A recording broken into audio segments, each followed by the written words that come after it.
evening and welcome to ELOSOFUMARTAKES. This is our 161st take, live from the Alec Bradley Lone Star Studios of Euless, Texas. I'm your host, Bear Duplessis, as always, and I'm so proud, so pleased, and so privileged to be with you all tonight.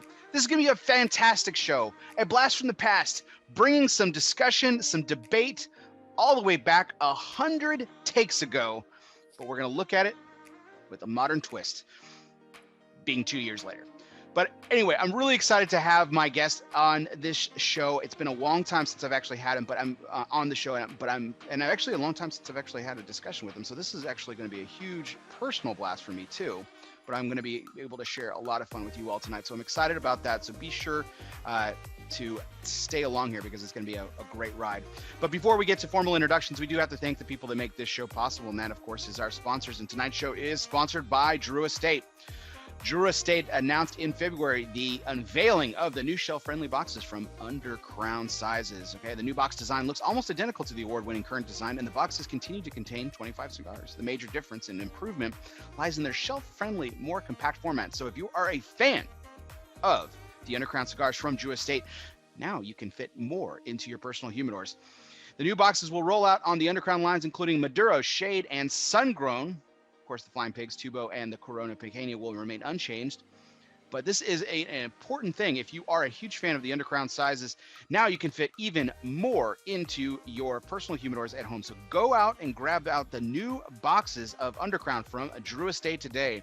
Also, tonight's show is sponsored by Oveja Negra Brands, 4 unique companies who share a passion to provide innovative cigars for the next generation of cigar enthusiasts. Black Label Trading Company, Blackwork Studio, Dissonant, and Emilio are combining premium tobacco with an artisanal touch. Oveja Negra, where art and tobacco collide. Join the flock and visit ovejanegracigars.com to learn more. And we're welcoming a new sponsor tonight. We'll be talking a little bit more about them later. But we are pleased here at ELOSOFUMARTAKES to welcome Dunbarton Tobacco and Trust as a new show sponsor. So check out Dunbarton Tobacco and Trust, and we'll be talking about them a little bit more later on. But without further ado, welcome. It's our 161st take. Too long of a delay now. Must introduce our guest of honor tonight, Mr. Seth Geise of Developing Palates. Seth, how are we doing tonight? We're doing well, man. Thank you for the huge introduction. This is great. How are you? I'm doing fantastic. Doing sensational. It is a tale of Texas. You know, last month we were under a foot of snow and below freezing, and now here we are in 70-degree weather, and I'm wearing a t-shirt. You know, it's back to normal. It's Texas, more normal. Yeah. Exactly. So, well, Seth, I thought before we kind of do a little bit of a reversal. Normally, I kind of do a little bit of an icebreaker question here to kind of kick us off. Yeah, man. But I thought because I brought you in for for take 60, 100 takes ago, for a very special topic, and we're revisiting tonight, but we're looking at it with a little bit more recent context and a little bit more of a deeper dive. So I'm anxious to get our audience caught up to speed on this. So. What we did for Take 60 was talk about your proclivity and expertise when it comes to Cuban cigars, which you corrected me right off the bat on the last show, which is Habanos, Bear. We're talking about Habanos. So, so Seth, really quickly, just kind of talk to everyone about why Habano cigars have always kind of spoke to you, and like what got you into that sect of the premium cigar industry specifically. Oof, man. Oh, gosh. Well, I started smoking Habanos. Well, I really want to say I started smoking. I had cigars at a really young age. I was living in Europe at the time, so I smoked Habanos. And then when I came back to the States, I went through high school. That's when, and then when I get back in, when I got into, college again, I started smoking again. And I was just smoking more. I was smoking everything really that was coming out. But I think throughout anyone's life, if they're smoking, you inevitably come across people who actually have true Habanos, and you smoke them. And I began to appreciate them, and I just got into them. I liked the flavor profile that came with it. I liked that, eventually you start reading about it. I like the concept of aging them. So I got into that for a period of time. and then it's just a flavor profile that just speaks to me. It's never too much. It's kind of just always balanced. And then of course, you know, you have some problems here and there, but that's with everything. So that's how I got into Habanos. So, I mean, elephant in the room, Seth. Why do you I want to get your feeling on this, because I've heard it discussed in several other platforms and everything. So, and I think it's a unique question, and I think it's an appropriate question, because I think, for Habanos fans like yourself, there's an acceptance factor that, when we talk about like the quality of Habano cigars, it's like, the old joke that if you buy a box of 10, you know that 7 are going to be good. Or, One of those. You're gonna get, if you're lucky if you get 50-50, something along those lines. yeah, something like that. And it's pretty accurate, right? I mean, for the most part. I mean, even big Habanos fans like yourself, I've heard talk about that. But there's this acceptance factor that kind of creeps in with it, that like, if like, say, well, what we were talking about before the show, like, and we'll lump both of them into it, like, Alec Bradley behind me, or Diesel behind you. If you crack a box open of, Diesel sherry cask, and 3 out of the 10 are, just, abysmal quality and everything like that. I mean, I know you're personally going to give Justin some shit on it, right? Yes, I would probably give him a hard time. And I mean, and even Alec Bradley has a well-documented case of quality issues that, they really, I mean, Alan really fell on his sword. I mean, it was this huge story in the cigar industry history, and and they've rebounded incredibly from it. But I mean, that, even that too, but there's this kind of acceptance level. Why do you think there is? And are you one of those Habanos fans? Yeah, I think it's the acceptance of imperfection. I think it's just the embracing the reality. No, I've had some misses. I don't know why I can put it behind me and not worry about it, but I can. I think it's just one of those.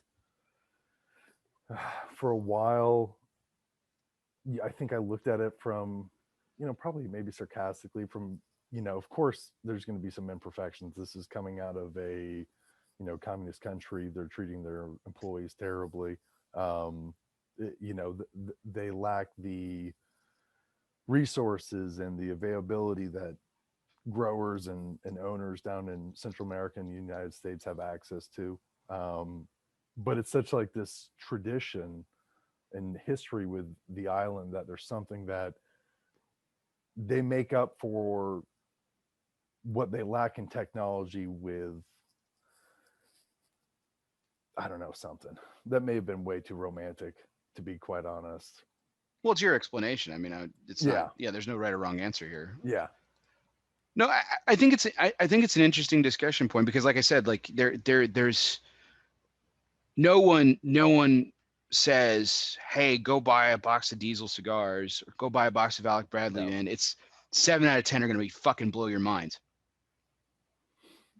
Well, what about the other 3? Oh, don't worry about that. Or it's just, no one has that discussion. Everyone talks about the quality. And I don't think anyone, and I think the other thing is no one ever thinks about buying a box of, whether it's Diesel, and we're picking on Justin, or Alec Bradley, or Drew Estate, and thinks, man, I'm going to put this box down for like 5 years. Or I really want to put down these, I really want to put these Tempest down for 10 years and see where they smoke. No one thinks that. They're like, oh, I'll smoke the Tempest and I'll share them with people. I do, but I'm weird. I'm a big aging guy, though. Yeah, but there's this, like, but you almost have to age it, and you almost have to document it. There's something about with when you buy a box of Habanos, and you keep the boxes. If you keep them in the boxes, I've gotten lazy about that in some cases, but going through the humidors and like, gosh, man, I forgot how old these are. Like these Por Larrañaga Petit Coronas are 2007. It was a cabinet from 2007. So it's, okay. And it's not a fancy brand. It's not Cohiba, but it's still something that, man, I put these down, 13 years ago. And I think I'm almost done with mine, but really enjoyable. Yeah, I just lit mine up, and that's so you just talked about it a little bit. So you got these you actually bought these in 2007. The box is 2007. I probably got them in, I think it was probably 08, but it was an unopened box from 2007. Wow. Habano 50. Okay. So let's get into a little like the inside baseball, as our good friend Will Cooper likes to call it. So how do you age them? Like, do you keep them at 65? Do you keep them higher? Do you keep them lower? I keep them. I use the Boveda 65s, and I keep them in like coolers. There's sometimes where I'll like take them out and I'll keep them in like humidors, but I'll keep the RH really low. I just keep it for all my cigars really low though, for the most part, and just keep them in coolers and keep them tucked away and kind of forget about them. And I have a pretty good sense of the temperature. I've never stressed out about that level, and I've never had that problem, I guess. I was going to say, like, I was really surprised about just how well they shipped when you sent them to me. And again, thank you so much. Yeah. And I was wondering about that because they seemed really well humidified, and it did seem aged. I wasn't quite sure on the year. I can't believe these are 13 years old. This is crazy. Yeah. But I'm I lit this up and I'm really enjoying it. It's very, it's very rustic. Like you said, it's the Por La Ronga is like one of those brands. Like you said, it's I'm a big Juan Lopez fan. It's right in that. It's probably actually even below Juan Lopez. So it's not a fancy brand. It's just kind of I want to say budget friendly. They're not. I can't remember how much they are, but it's not super expensive for a cabinet of 50 when you think about it. I mean, it's not like, it's nowhere near like an Illusion Rothschild. So I'm not going to say it's like buying a cabinet of the Illusion Rothschilds. It's more than that, but it's along those lines. Well, when you're talking about Habanos cigars, I mean, if $7 is it's achievable with certain brands, and that's probably about the realm. $7, $8, $9 is probably the realm we're talking about, right? Yeah, I think right. Yeah. No, my favorite, since you grew up overseas, my favorite place to buy Habanos is Germany, because it's incredibly competitive pricing. I mean, talk about Illusione Rothschild. That's how much I bought a Juan Lopez for over there. It was about $5. Like, I couldn't believe it. Yeah, which is fantastic. Insane. Cohiba, even Bahiques were not outlandish. I mean, comparatively speaking and everything, it was less than you would get them, anywhere else. And my absolutely worst place to buy Habanos, or any cigar for that matter, is Canada so far. In terms of outside the US. I will not buy. Listen, my mom lives like right on the Canadian border.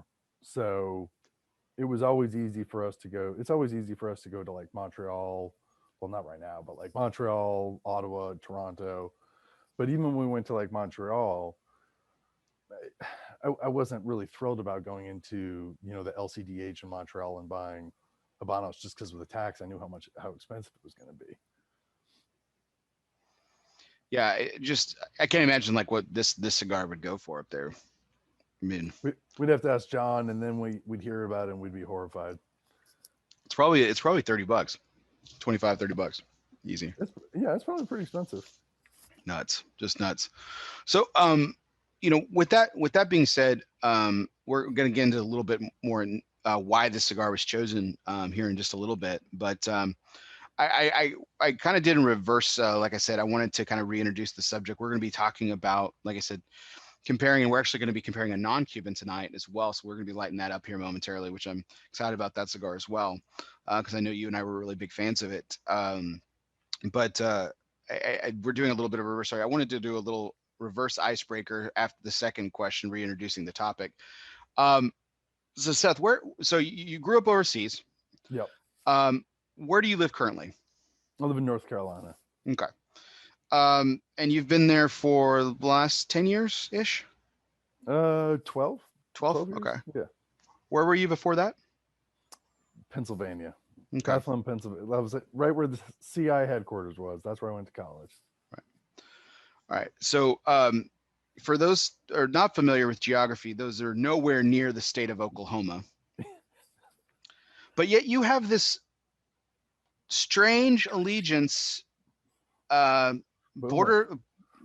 Well, your obsessions with Baker Mayfield specifically, but you have this strange fandom for the University of Oklahoma. OU's your team. I mean, live or die.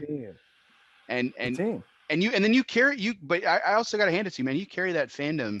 You follow your guys. You've become a Cleveland Browns guy since Baker was drafted there. Baker, I followed Baker. I love Baker as a quarterback. So I went with him with the draft. But I paid attention to a lot of like Oklahoma players in the NFL, which pains me because the Ravens have so many good Oklahoma players. And they play against Cleveland 2 times a year. So that sucks. Where did this come from? I think I got tired at the time. It was right when Bob Stoops went to Oklahoma. So I was so irritated, watching football of it, so much Florida State, USC, Notre Dame. Okay. And one of my my cousins went to Oklahoma. I don't even know why that. One of my cousins went to Oklahoma. Okay. And so so there is a small familiar connection. Okay. And I have family that live in Oklahoma. I have family in Texas and Oklahoma. So, but that I'm not going to use that as an excuse. So I was so tired of Notre Dame and Florida State and USC. I can't remember, Oklahoma was on. I was like, I'm going to start cheering these people on. Why not? It looks fun. So then I just kind of got into it with, Bob Stoops and followed QBU. Man, OU's had a roll of just quarterbacks the last few years. I mean, it's been insane. I mean, oh yeah. So to that effect, so like you said, you followed Baker. So why Baker over Kyler or Jalen Hurts, which you could argue is not. Jalen Hurts is not even technically an OU quarterback, even though he played for a season. Actually, what I'll say this though, and Coop will back me up on this. I respected Jalen at Alabama, but I really began to love him as a player at Oklahoma, and just reading and paying attention to him at the program. So I was thrilled, and I was cheering him on when he was with the Eagles. And Kyler, I wish him great success in Arizona, but I chose Baker mostly just because he started for more time. And actually, the year he started, there you go, was actually Trevor Knight was the quarterback, and he had one more year. Mm-hmm. But he took the job from Trevor Knight, and I remember because his first game was in Tennessee. It was an opening game in Tennessee, or maybe it wasn't opening, but it went to like overtime, and I was like, what the hell is Baker doing in there? We got to put in Trevor Knight. And then Baker showed up and delivered. I was like, this is the guy. I'm going to ride and die with this guy. So here I am ever since. Man, I like Kyler. He's a good kid. I'm following baseball like I do. I knew who Kyler Murray was. He was a hot prospect that the A's. Oh yeah. The A's really wanted, and I thought he was a hell of a baseball player. Hell, it probably still is a hell of a baseball player. I bet he could go. I think he will go back to the base. I think he will go to the MLB. I don't know, man. I mean, he seems to be having a really good NFL career. Like if he had faltered, like I would have been like, yeah, like, and that was probably what he was banking on, But I think he probably saw, they're saying, draft prospects in him said like, hey, you're gonna go number one, like it's gonna happen. Yeah. And he probably looked at Tim Tebow and said, well, fuck, if I fuck this up, I mean, the guy hasn't played since he was 12, and he's he's playing professional baseball. He's playing professional. I'm better than Tim Tebow. Yeah. I think Russell Wilson even said that too. Yeah, Russell Wilson came to he did a lot of spring training for the Rangers. I'm not a Rangers fan. I just follow him because I live here. But he at the time he was still technically under contract with him. But now he was quote unquote traded to the Yankees, which is hilarious because he's never going to play even anything. But he was involved as a trade piece. It's just hilarious. That the rights to this guy who will never set foot. And so but I guess it's a good person to have around and everything, but I've always just had not like I'm not a hater of Baker necessarily. I just think irritated. Yeah, he's always struck me as immature. He's a hell of a competitor. I mean you have to acknowledge that. Yes. He's always struck me as just really immature. He runs his mouth a little too much. I think he matured a lot these past 2 years. Yeah, I think that's definitely the case. The one that kind of just set me off though was when his coach gets fired. Hugh Jackson gets fired. Oh yeah. Marvin Lewis gives him a job, and like he treats the guy like shit, and he's like, well, he went to the other side. I was like, he got canned, dude. He's just looking for a job. What the fuck, man? You would have thought that he was like, he went from coaching Oklahoma to Texas in a week. Yeah, exactly. I mean, that's competitiveness and a lot of immaturity right there. So I mean, overdrive, man. It's like, dude, lay off the red meat, dude. Just like there's something. My God. He's rolling now. He's good now, I think. We'll see. Yeah. I mean, he certainly bounced back Cleveland. They needed it. Cleveland's needed something to root for in terms of football team for a while. It's great to see. Listen, it's great to see Buffalo doing well. It's good to see Cleveland doing well. I think Jared Goff's going to turn around Detroit. I'm just kidding. But yeah, it's so it's fun. It's a good time. But the Cleveland fans are nuts. But we could talk about that on a whole other show. Yeah. So no, it was just curious about that. It's always kind of fascinating because I know when there's not a pandemic, I know you come to the Cotton Bowl every year and you watch the Red River rivalry and I know and stuff, I wanted to go to West Virginia, but that got canned, and then I wanted to go down to they're playing Western Carolina is going down there. I was like, I'm just going to go down with Western Carolina. But my wife's like, you're not going down to Oklahoma right now. I'm like, okay. So. All right. Well, that brings us into tonight's major point. So tonight's major point is always brought to you by Baracoa Cigars. Baracoa is back, getting ready for the relaunch of the Voyage on April 10th. I personally can't wait for the cigar to come back.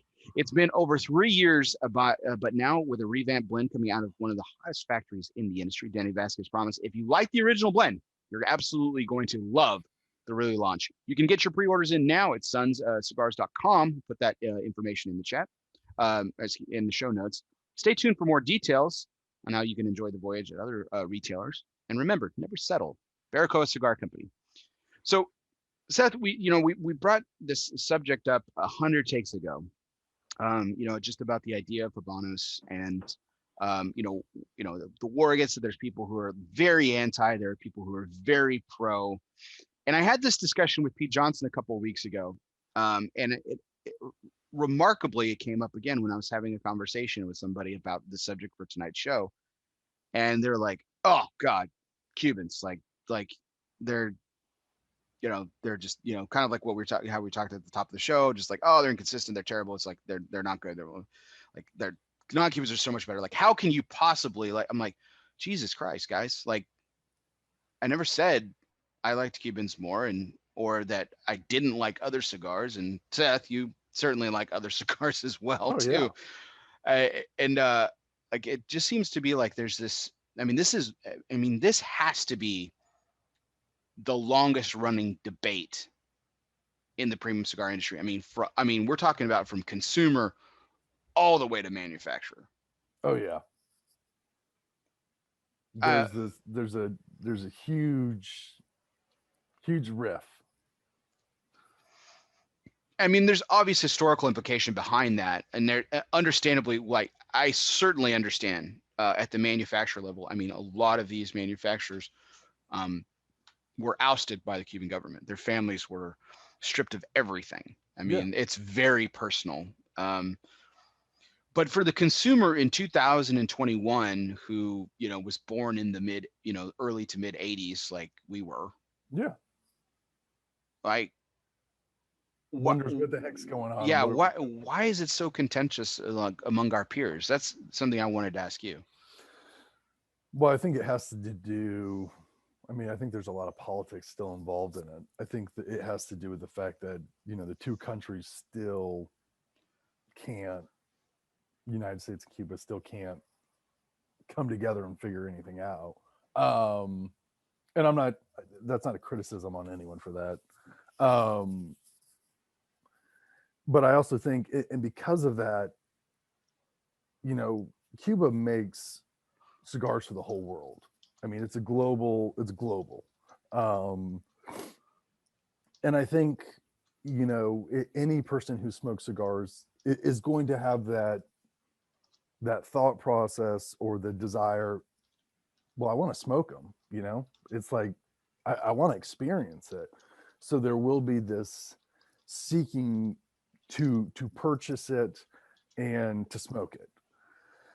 And I'm sure that there is some aspect of fear from non-Cuban manufacturers of they don't want smokers to get attached to those. They'd rather have them be able to purchase their stuff or probably compete within their own, because it's, I mean, you mentioned Pete, Tatuai. It's easier for Pete to compete with non-Cuban brands than against a Cuban brand in some ways. Maybe, I mean, he could probably say differently, but He that's pays a that's lot of homage to it, though, to the for roots of. I think he takes a lot from them. Well, I'm sorry. He uses a lot of you know, their stuff. I mean, his atelier is really a take on Bahique. I mean, you Mhm. could say it's an homage, but it's almost like, you're kind of taking that format from it. But yeah, there is the sense of, kind of working off of that. And I think it's just because you look at I think people look at Cuba as the root for cigars. So, and when you have a country that isn't open to our country, which is like that's the source of cigars for a lot of people, there's always this. People are always drawn back to the source, and they don't want people to go to the source. They want them to go to Nicaragua or Honduras. If that makes sense. No, absolutely, and I think it was I actually had this discussion with Pete, who had, he had a high proclivity for Cuban cigars when he first started smoking, and his partner in Havana Cellars, Dan Welsh, also. I mean, that's how they met, and that's how they bonded, and how their friendship and eventual partnership started was Yeah. over Habano cigars, and even those two have admitted, like, and we're going to get into how the industry as a whole has trended from that island 90 miles off the coast of Florida here. Yeah. But there's it's, well, actually, that kind of leads me to the next question. That, I mean, they have definitely been upfront about how they feel like they're just not the same. Now, you've been smoking Habanos. So when was your first cigar? So like from your timeline, it was like 14, 13? Yeah. For like 13. Yeah. Okay. And I you're in mean, your 30s now, right? 30s. Yeah. Okay. So I mean, yeah, there's um I think they've had their up I think they've had their good years, and I think they've had their bad years. I think for them it's much more noticeable just because it's at the end, all these brands, it's not like separate companies, it's all Cuba. Mm. Um but at the same time, I think if you ask the rest of the DP crew, we would tell you that, you look at Aganorsa, who says their tobacco is the leaf is their strength. For the past 2 years, they've had really poor years, in my opinion. So, there's no consistency in that sense. If you're having 2 bad years and you've had good years and then you come back, I mean, so Pete Johnson, Tatawahe, in my opinion, I think while some of the stuff coming out of Florida has been good, he's never had pure consistency of everything being perfect, in my opinion. So that's, you know what I mean? It's one of these things that I don't think anyone's had pure consistency, and that's just because they're dependent on the tobacco. No, and that's, like we because we opened up the show, like the man-made product element of cigars but there's like this unforgiveness when it comes Yes. to non Habano cigars, or Mhm. this just pure acceptance of it from a on the Habano side. And I think of it, a lot of it has to do with, like, because I've gotten asked this question in retail for, the 10 years of my retail career. It's, and my answer is always simply, it's like, well, what is it about Cubans, or what is it about Habanos? It's the mystique. Yeah, I mean, plain and simple, it's the mystique. It's, there is. I'm, no, go ahead. I'm sorry. Yeah, no, there is that mystique. I mean, I've been smoking them for years, and I still think there's a mystique to them. I think the thing that I have really enjoyed, because I certainly do not smoke anything close to, I would say 98% of my, my cigar consumership is non-Habanos. Yeah, Um, Obviously, just, I mean, more so just availability. I think if they're readily available to me, I think I'd probably dabble more, like as you've had. But I'm always surprised, when I do kind of have the opportunity to return to them, that they do, um, you know, especially when I get a really good one. I mean, there is something just very enamoring with it. It just kind of really takes you over. So on take 60, we had the Caribbean exclusive La Gloria Cubana. yeah, that's right. Oh, That that cigar was sensational. that was really good. Yeah, that cigar was sensational. And um, and it to even blow everyone else's mind with it. I mean, it was a Bellicoso too, right? Was it a torpedo? We'll get into Vitolas here in a second. I'm trying to remember. I thought it was. I didn't think it was. I thought it was like a double robusto. Or a 109 or something. There was some kind of cap on it, that was non-traditional. It wasn't a traditional Parejo. Yeah, I can't. I'd have to look it up. That was a really good. I think I still have some of those, but yeah, that was a really good. That was a really good steak. That was, yeah, that was incredible. And I think it's an experience like that, and even the Por Laronga that we're smoking now, that, it just, again, you just kind of, you I find myself appreciating them differently. Yeah, And there is this kind of, again, there is this kind of mystique that kind of rolls around him and everything. So what do you think is the in the market today? Like you said, they make cigars for the world. That's the biggest difference.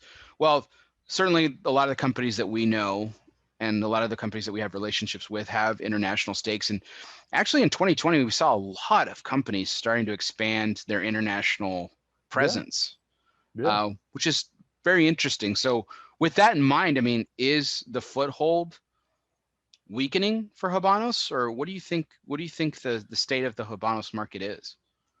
Um, I can't say for every country. I think John would say in Canada that probably cigars in general are struggling. And I think Dave in Australia has said something along those lines as well. Um, I think there will be regions of the world where Habanos continues to do well, and will be dominant. Middle East, probably Far East, even the Near East. But it's I do see this trend of companies, and recently going to the Netherlands, um, and trying to expand throughout that Flanders area and then through Central Europe. And I think that's I think it'll bring more diversity. I think Habanos is still going to sell. I don't think Habanos is ever going to have a problem of like, oh man, we have all these cohibas back here. Um, but I think, We need to do a clearance sale. This is yeah, we're ridiculous. gonna do, man, we can't get rid of these things. I still think that it will that they'll continue to do well just because they're so well known, and I think for a lot of cigar consumers, besides you and I, um, there's still that familiar, there's still that brand they recognize, and it's one of these things that if people are buying cigars, because it's a different smoking culture over there than it is in the United States. Um, People are still going to want to buy them, but occasionally they're going to buy some other releases in there as well. So I think if anything, maybe the demand will go down. Maybe it'll help the country a little bit. I don't know. I mean, not help the country, but help the product. So there's about four um, there's about four of the patrons of Michael's Tobacco where I work retail that are huge Habanos guys, just like you. And I've gotten a lot of my education through them about them, and and I, I guess it's kind of ironic, but I wanted to see your thoughts on it. But all of them are like almost exclusively Habanos guys for the most part, but with a couple of exceptions. And the main common denominator of non-Habanos for all of them, where they're just absolute fiends for it, is Tatuaje specifically. And since we brought Really? him up early, and so I wanted to, even though you had a couple comments earlier, I wanted to ask you about that comparison. Do you think there is it? And I asked them the same thing, and they didn't have a bad answer. They just said they're like, no, I just like good cigars, and Pete makes good cigars. And I was like, well, I can't argue with you there. Just and Cubans are good, and Pete makes good cigars, so that's why I like those two. I mean, but do you see any correlation? I mean, other than the homage that we talked about. I mean, I don't see a close correlation between Tatuaje and Habanos. I don't. right. Um, I find more. I usually don't go to Nicaragua to find my correlation with Habanos. I think every once in a while you can find an experience like this numero uno delivers kind of an experience in that platform. But I think Dominican Republic does it more often.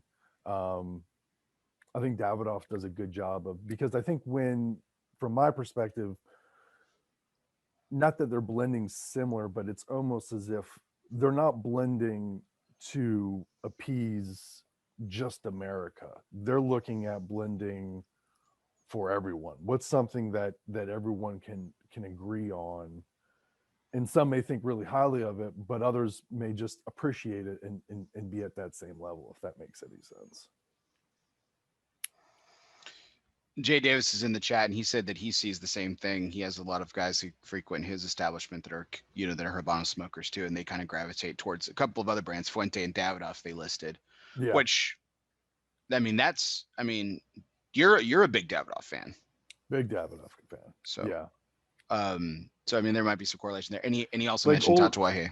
yeah, like for me, I look at like if I'm, I would put like Cubans. If I'm looking to smoke something all day that's just kind of within the area, I'd pick some like Habanos. I'd probably smoke some like Avo XOs, and then I'd smoke like Davidoff Grand Crus and Davidoff Signatures. I mean, it'd be an expensive day, but that's kind of where everything is going to be for me in that day. What I'm sorry, what was the brand again? Davidoff Grand Cru and like the Okay. signatures, and then like an Avo XO. That's kind of like where that whole area would be.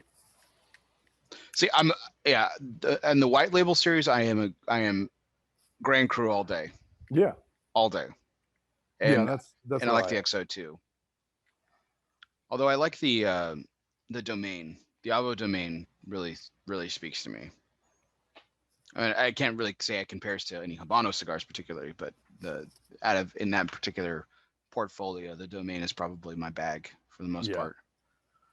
Um, but the from from a brand standpoint, what are some of the?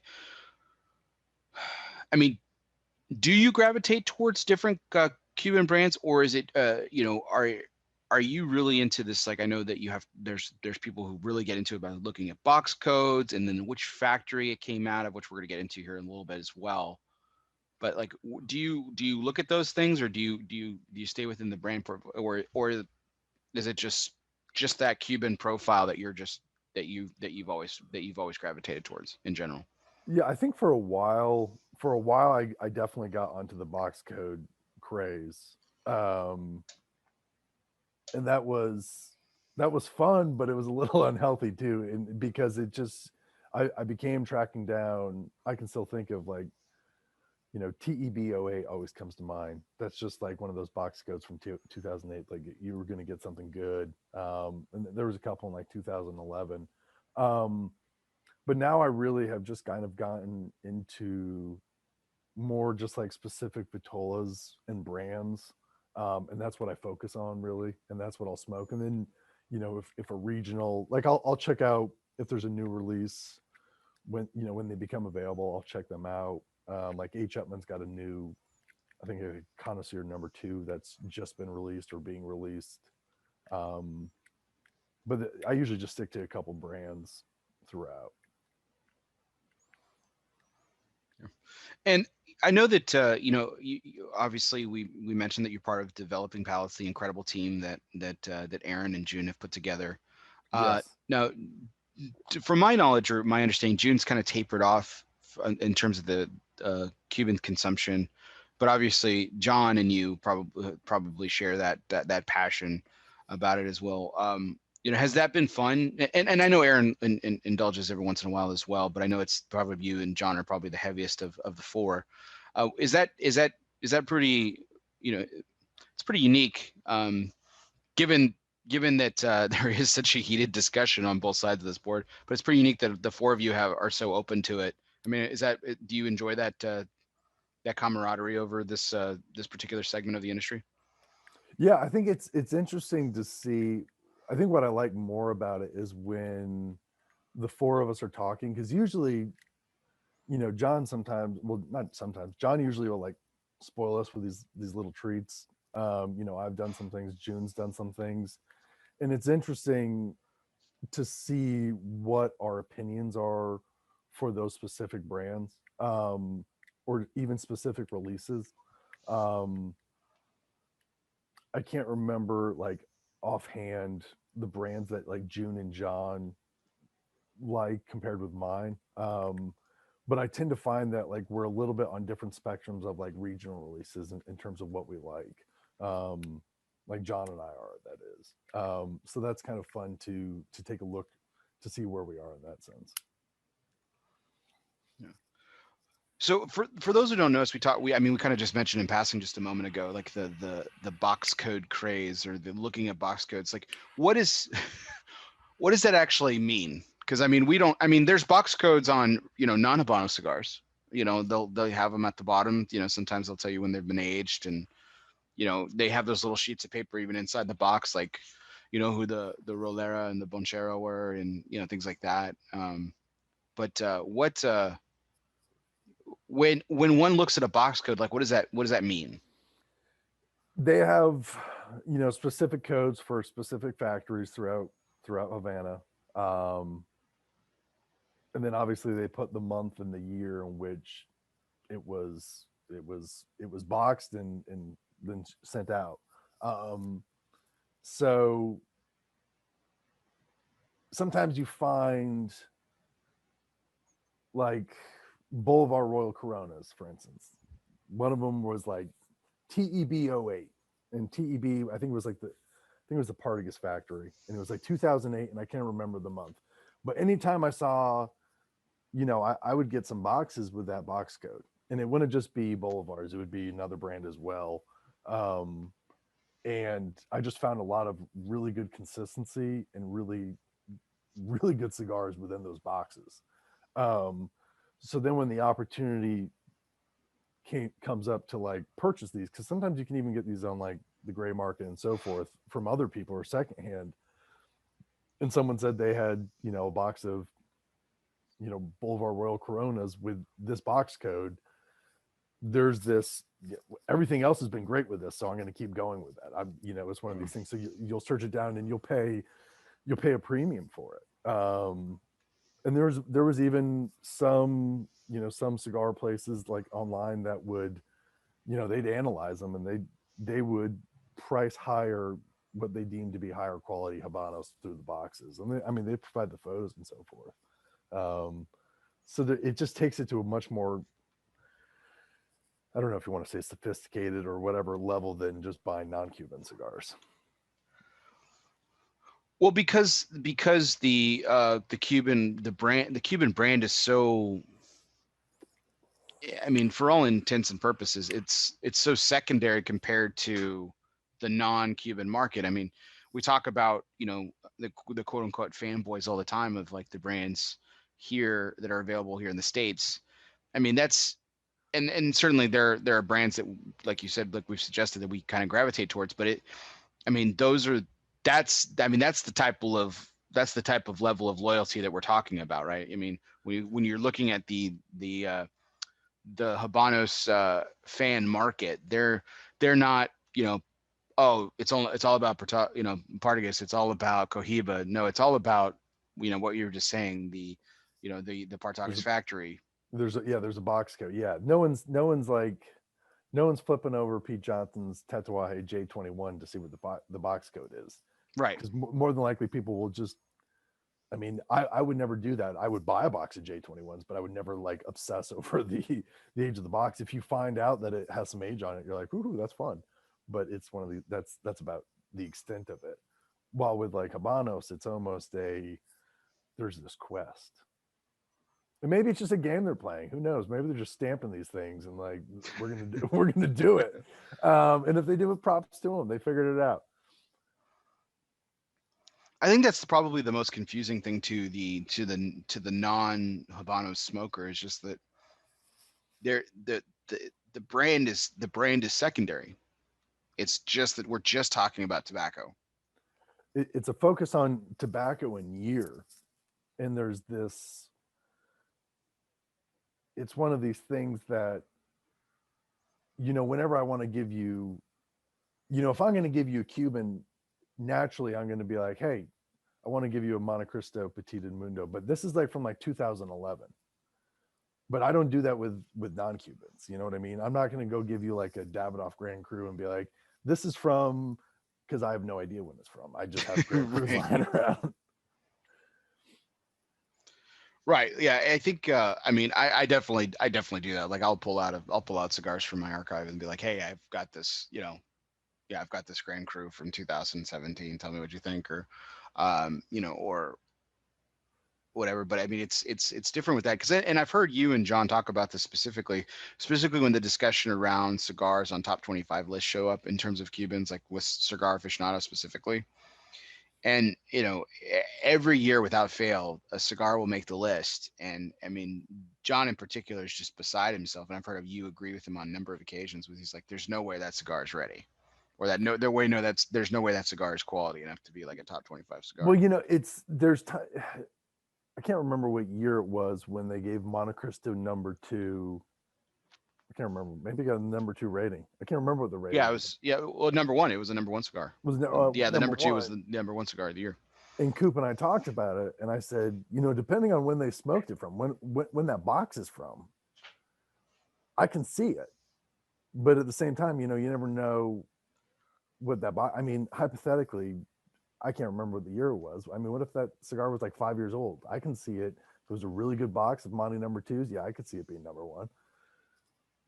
But it just comes down to like that age of it. But even it comes back, like, and the thing is, like, the years, it may change, but like, if you look at an annual release, if you put like a box aside of, whatever brand, we've been picking on Pete Johnson. Like let's put aside like a box of Liga Privada T52s, and we know every year that it was released, we had the box thing, and let's smoke them over the years and see how they do. And then not only that, besides looking at the differences between each year's, let's see how also they age. So then let's come back to them in like 5 years as well. It's almost Cuban cigars has gotten into the wine aspect of tobacco. It's all about vintage. Yeah, that's what I was going to say. It gets into vintage, and non-Cubans have never been able to accomplish that because I don't think they've ever. Christian almost did it for a while. Do you remember when Christian was stamping the boxes and he was going to put the vintages of the tobacco on his releases, and then they stopped doing it. Like they did it for the first year, and it was like you should have kept changing it so that you were capturing that whole vintage, and then you're truly getting into it, but they never did it. George Rico from Gran Habano does that. I don't think he advertises it as much, but like when you talk to him about his cigars and stuff, he talks a lot about vintage being like the forefront of like how that's how his like a lot of folks. I mean, that determines production and everything. But but you hear about like you hear people like Skip Martin talk continuously about how they're always trying to find the right tobacco. Yeah. And they're on this quest for the right tobacco, and then they won't make a cigar unless they find the right tobacco for it, which, good on him. There's nothing wrong. Obviously, that's incredible integrity in what he's doing. But I think someone like George, or even Christian, they kind of almost embraced the differences in vintage and wanted you to experience it for yourself. Exactly. And I think it comes down to it's this acceptance of what it is, because Skip, there's this constant quest to not deviate from the path, but you have to have a plus or minus on either way. You know what I mean? Like you have to recognize that it's never going to be, your next vintage is never going to be like this, but they're continuously trying to do it. So they're going to have to change their parameters. They're going to have a cushion zone to stay within that area. But my thought process on this is, and they could probably argue this, is like, let's say this is your road and you go -2 hypothetically for second year, and this is probably not making sense to anyone, but then you're on a new path, and at which point do you expand it backwards, or do you stick within this parameter, because eventually you're deviating all over the place. Maybe I should have drawn that out. No, I followed you a little bit there, Seth. I think like I said, I think there's something to it, but you have, again, it's a consistency in practice. Like, I mean, someone I know who dates their cigars is, but there's no way of telling it until you've actually smoked it or opened the box and you pull off the label. And is Phil Zengi, Debonair. Yeah. He has stamps on the back of his. He does. On the labels, and I've always found that. I was wondering why I put it on the back of the labels, but it was one of these things like, right, it just made it more, put it on the box or something like that. Because I remember his Habano, particularly the Bellicoso from 17, was like, I mean, gosh, man, every time I smoked one of those, and I would pull off the label, and I was like, I guarantee this is going to say 17, and sure enough, like, it just, yeah, there was something about that vintage that year. That cigar is great regardless, in my opinion, but it just that particular year just was just sensational. But you mentioned Drew Estate, and Drew Estate's one of these companies that is actually very notorious about not aging their cigars. They tell you to not, and trust me, I've done it. It's a mistake. You don't want to age. You don't want to age Liga Privadas. They're terrible. Yeah, I mean, it's like it's a stretch, but it's like Padrones. I don't understand people who age Padrones. I don't. I just can't. I think Padrones are meant to be smoked when you get them, and I think that's, you pay for it, and that's how they're meant to be. That's how they're meant to be smoked. I don't think they age well. Mm-hmm. No, I completely agree. That I had a 50th Robusta that was 18 months, even 18 months, and that's not extensive aging. And then it just went. I mean, it was a decline. It wasn't a bad cigar, and it wasn't terrible. And Yeah. I said terrible a minute ago with Liga Privada. I'm not trying to backpedal here. They're just not at the level of when you smoke a Liga out of the box. Liga 9s fresh are awesome. If it's a fresh box of Liga 9s, you know, I probably would never buy the whole box. But if my store got them, you know, you buy a bunch of them and you just smoke them, because that's like they're at their height. They're ready to be smoked right then. What cigar does age well from Georgia State is the I'll tell you that and I'm a big fan of smoking them off the shelf, and I'm a big fan of aging them too, is the Herrera Esteli Habano, the original one that Willie did. That Those cigar, sensational. the Miamis are aging well, because I have some boxes of the Robustos and Lonsdales from when they were first released, and they smoke really well with age, but I like them when they're young too. Yeah. Jay brings up a good point too. Like, you know, Pete will tell you that aging Tatuajes, and I agree with that. Aging Tatuajes really, they age well. Fuente. So I'm on the fence, like with Fuente aging, like Fuente, like the Opus, Casa Cuba, exceptional. I think they're exceptional. I don't know if some of their other cigars, it's just my palate. I don't think I'll tell you this much. It's not as much of a sharp contrast or decline, whatever you want to characterize it as. It's like something like we were talking about with Liga Privada. I think Opus is the one brand for Fuente that can age and benefits from aging. But there's something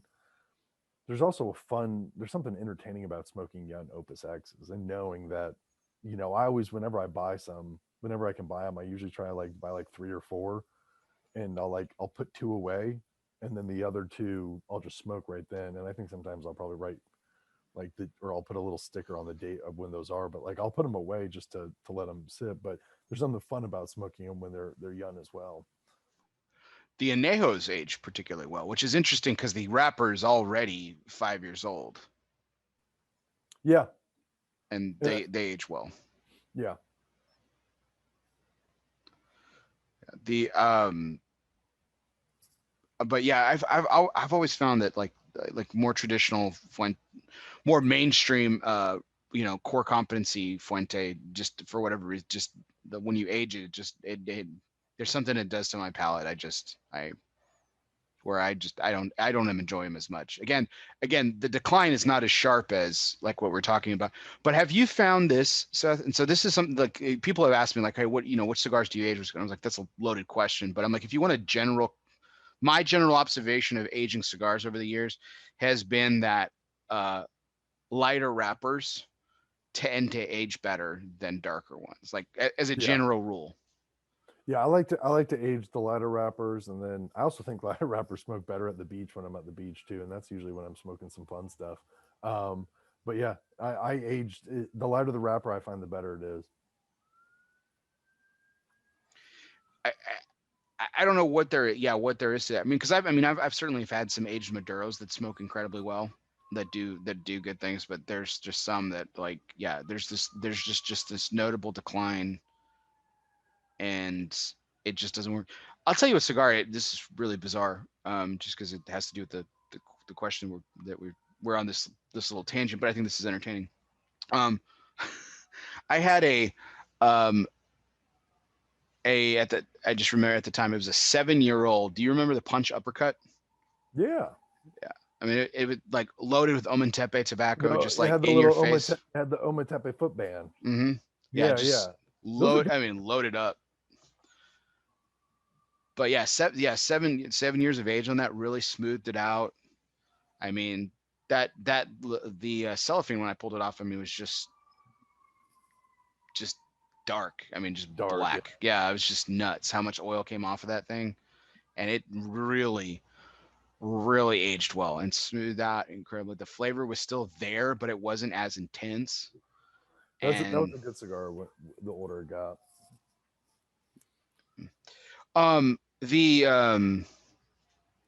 To kind of curve this back to Habanos for what have you found what have you found that age the best? Again, I guess we're probably going back to factories then at that point. Is it a particular factory that ages well than the other? Is it a I particular think brand that you've noticed, or? I found all the brands age well. Cohiba ages well. Monte Cristo's age well for me. H. Upman's I think do great with age. Um, Juan Lopez, I think for the most part, a lot of their, a lot of the brands. I and that just some of them are the ones I smoke a lot of too, like Bolivar, Juan Lopez, H. Upman. Those are probably the brands I go to the most. Um, and they smoke well young. They smoke well with a lot of age. They never lose a lot. They just they balance out a little bit even more, and they're just flavorful. I need to get a hold of some more Ramona Jones, um, and try aging some of them. That's one that I haven't really. I've always enjoyed that cigar. Yeah, It's always been good for me. Um, and Bolivars, I absolutely, yeah, I adore. I think Bolivars are fantastic. it's an underrated brand. The Royal Corona you mentioned a moment ago, I've really gravitated towards that cigar. I think it's really good. Yeah, I smoke those Bellicose Finos. When they were making they had a Churchill for a while. The Corona Gigantes, which they discontinued, which was fantastic. Um, that was another great one. So, as we've mentioned a couple times tonight, Seth, it's been 2 years since I had you on my show Yeah, to talk about this very subject. So in the last 2 years, let's narrow the scope. We talked about long term, like, the past 10, 15 years, like what is the state? In the last 2 years, have you noticed anything different about the way Habanos have been, the way that the production, the quality, the like what cigars have gained more popularity over others, or has it remained consistent, you think, over the last couple of years? H. Upman's been on the rise in recent years. You know, I didn't I didn't pay much attention. I didn't think there was much going on last year at all. Just with 2020, just with the pandemic. Um, and I think it's a slow start for them anyways because of that. But I think H. Upman was a brand that is on the rise, and I think it's becoming more, prominent for them, which I think is good. I think it should be. I think. It's so funny to say that H. Upman is an up and coming brand. I mean, it's one of the oldest ones when you think about it. But It's one of the older ones, but it's made it up to that global status for them. More and more people were getting behind it.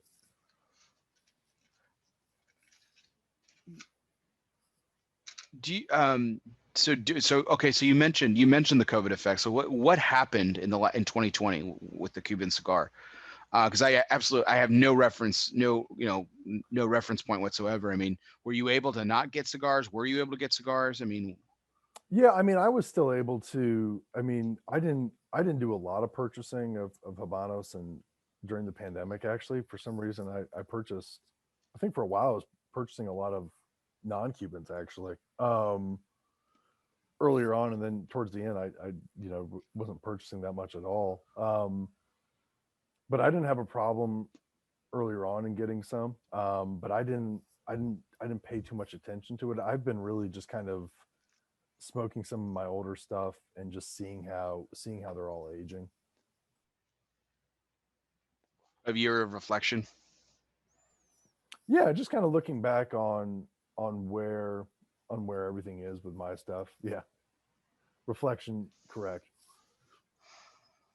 So so we talked about the last 2 years, in specific, but I mean, looking over again the past 8 years. So the Cuban market experienced this interesting dynamic that they haven't seen since the late 50s, right? Because they're in the latter half of the Obama administration, the borders were reopened back up. We saw more trade, the ability to legally, Yeah, people had a pathway to get these cigars that they had been shut off from. So it immediately, I think, gained more popularity. Um, I mean, I think, most Habanos fans like yourself probably found that laughable because it's something that's always been, Yeah, it's you one of the, I'm like, like all right, nothing, whatever. nothing's changed, right? Yeah. If anything, with the limitations that they put on what you brought back, you're like, well, shit, now I can't, now I'm going to be able to buy less, if I It's, wanted to go through the legal market, right? if I wanted to do this the correct way, yeah, it Yeah. would be a pain in the butt. Yeah. So did you know during that time when it obviously became more, again, widely available is relative, but widely available. I mean, did you see a spike in, again, going back to quality, did you feel like the cigars were the same? Did they change? Like, what did you think there? I didn't see a problem I didn't see a drastic change with what I purchased. Um, you know, I was afraid for a while that with opening up, depending on what happened, that there would be a drop in quality. Um, but but it never that never came to light for me. And I'm not sure if that would ever happen. I can see it happening, depending on where our two countries go. But as of right now, I haven't had much new stuff. But for the period of time where I was smoking, I didn't have any issues. And then, of course, the next administration comes in with the last 4 years, and then reverses a lot of what the previous administration did. So there was like the shutting back down of trade. Yeah. And so, I mean, same question. I mean, did we see any change? I mean, I Not for me and how I purchased. I'll put it that way. There wasn't an issue for me in any sense. In fact, I was kind of like, hey, maybe quality will now go up. So well, and that was my concern, or like that was, well, not my concern, but that was my question, is like, okay, how much, like, I wish and I looked for numbers and reference point on this, but I wish I could find something that like suggested, that during the years where, after the last administration had opened it up, like, what was the cigar production up to? Did it change? I think they've shown usual increases in certain areas. I'd have to go back and look, but I think if what I've read just from what they release, and you got to take everything, say, okay, that's with a grain of salt. But I think there was an increase in production, an increase in demand for several areas. But I never saw a drastic change. All of a sudden, that there was concerns, or even, wow, this is even better than it was before. I really wonder if, considering the president now was the vice president of Obama at the time, I wonder, well, what do you think the next 4 years will bring in terms of relationships with Cuba? Uh, um, Can we really reverse the ship again in such a short time? I don't think. I think if there is a reverse, I don't see it happening in Biden's first 4 years. And I hope not, in the sense that we can't, as a country, continuously go back and forth on these policies. It's not. It doesn't make any international relationship sense. It doesn't make any sense for our country. It doesn't make sense for any country, because it's a headache for everyone. That I think what Obama did, I understand what his intentions were, but I just don't think it was as well thought out. I think it could have been done better. And I think that if we are going to do something like this, we really everyone needs to be sitting at the table and discussing that. And that slows down the whole process. Mm-hmm. Because it's just not fair to anybody to do it. And especially not fair to Cuban American families who possibly are flying back and forth, or want to go back and forth for them. It's Right. not fair to them. Yeah, I mean, there are a lot of families there too that have been split for, decades at this point. Like, it's just, Yeah. multiple generations. Yeah. Here was something interesting that I thought was, we're still about 30 years away from that exact time frame. But I mean, at this point in history, if you go back to the American Revolution in the late 1700s, Yeah. 60 years after the fact, you're talking about the 1840s. Mm-hmm. Trade started to warm up between the two countries, and then even by the 1860s with the Civil War, both sides of the Union and the Confederacy actually had Relationships with Britain. yeah. Um, the British were very hands off because they of their personal political feelings about slavery, but they did have advisors in the they were head to their bets. They were playing both sides. Oh yeah, Um, I mean, remember because also like the Confederacy burned tons of cotton to keep the demand high, as well for Great Britain and so forth as well, just to get that price up there too. Um, but yeah, it's the question of do it's at what time do we as a country say maybe enough's enough. like holding the grudge a little. Like enough's enough? And, and you can see the debate. I see points to every side of the argument on it. I really do. But you do start to ask the question of, at what point do we say, you know, let's start building relationship, because it's, if you want them to have democracy, there needs to be democracy. They need to understand and get a taste of democracy. Does that make sense? yeah. But it's a lot more complicated than that. You and I know that. Oh, absolutely. Oh, I think it'll thaw. I think there'll be more of a thaw and more of an open dialogue once the last Castro is gone. And Yeah. because then, what that family did, those two men in general did to, taking, the cigar industry aside, which is a huge a very large portion of prominent families were just incredibly affected by it. But we're talking about thousands and millions of people Yeah. that were just affected by it. I think it's, interestingly enough, I think it is, 60 years later, it's just still too raw for a lot of people and still too personal. There's a high Cuban American.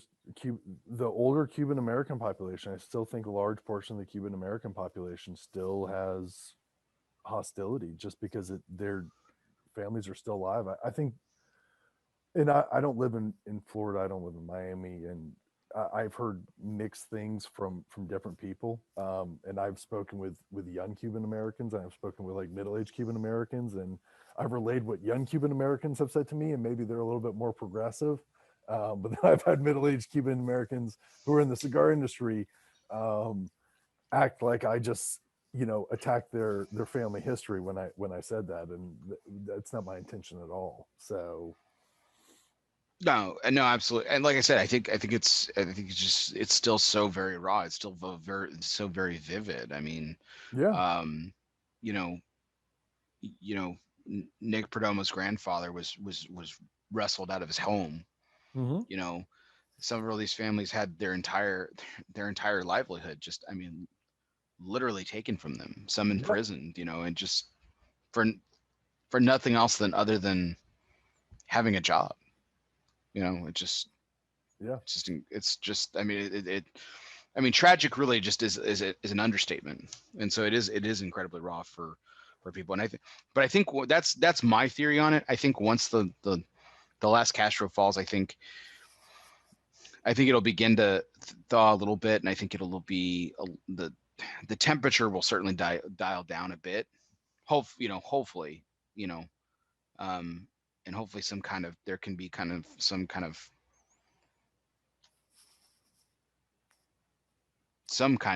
Discussion. forgiveness. Well, I was just thinking even more deep than that, Yeah. more like forgiveness between between folks and stuff. But I mean, it's still, I mean, stuff is still going on today. I mean, they're Nick Jimenez, formerly of Cigar Snob, was doing this story a couple months ago about there's this group of protesters that were, you know, taken from their homes, and Yeah, no one's really heard from them still, and it's just like it's still going on. It's yeah. still going on. Nothing's changed. I mean, you just It's, I mean, and it's just, yeah, nothing's changed there. And it's interesting because it's a country that, you know, you look at other countries that we, you know, we deal with, whether it be China, Saudi Arabia, you know, Russia to an extent, and you look at their treatment of individuals as well, and there's nothing glamorous about how they treat their people either. mhm.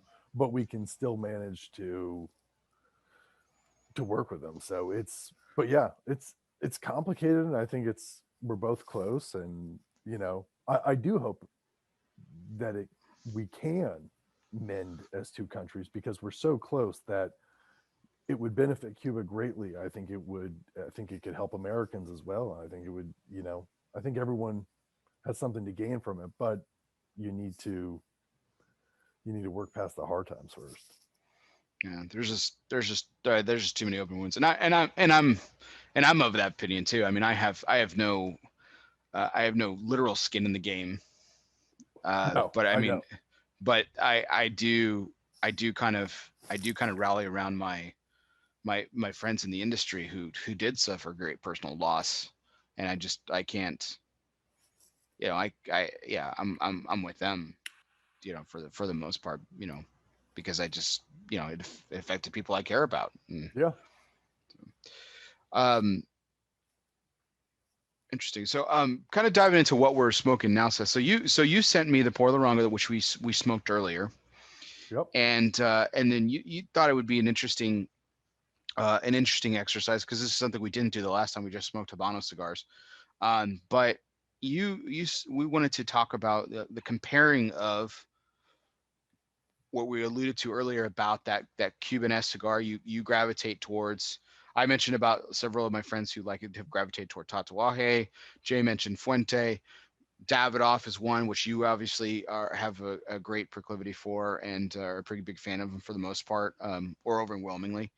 Um, but you sent me another cigar that we're smoking right now, Mm-hmm. particularly that you were incredibly high on this year, and I've certainly enjoyed the blend too. But um, it's the Numero Uno La Premier Yeah. from Hoya, Nicaragua.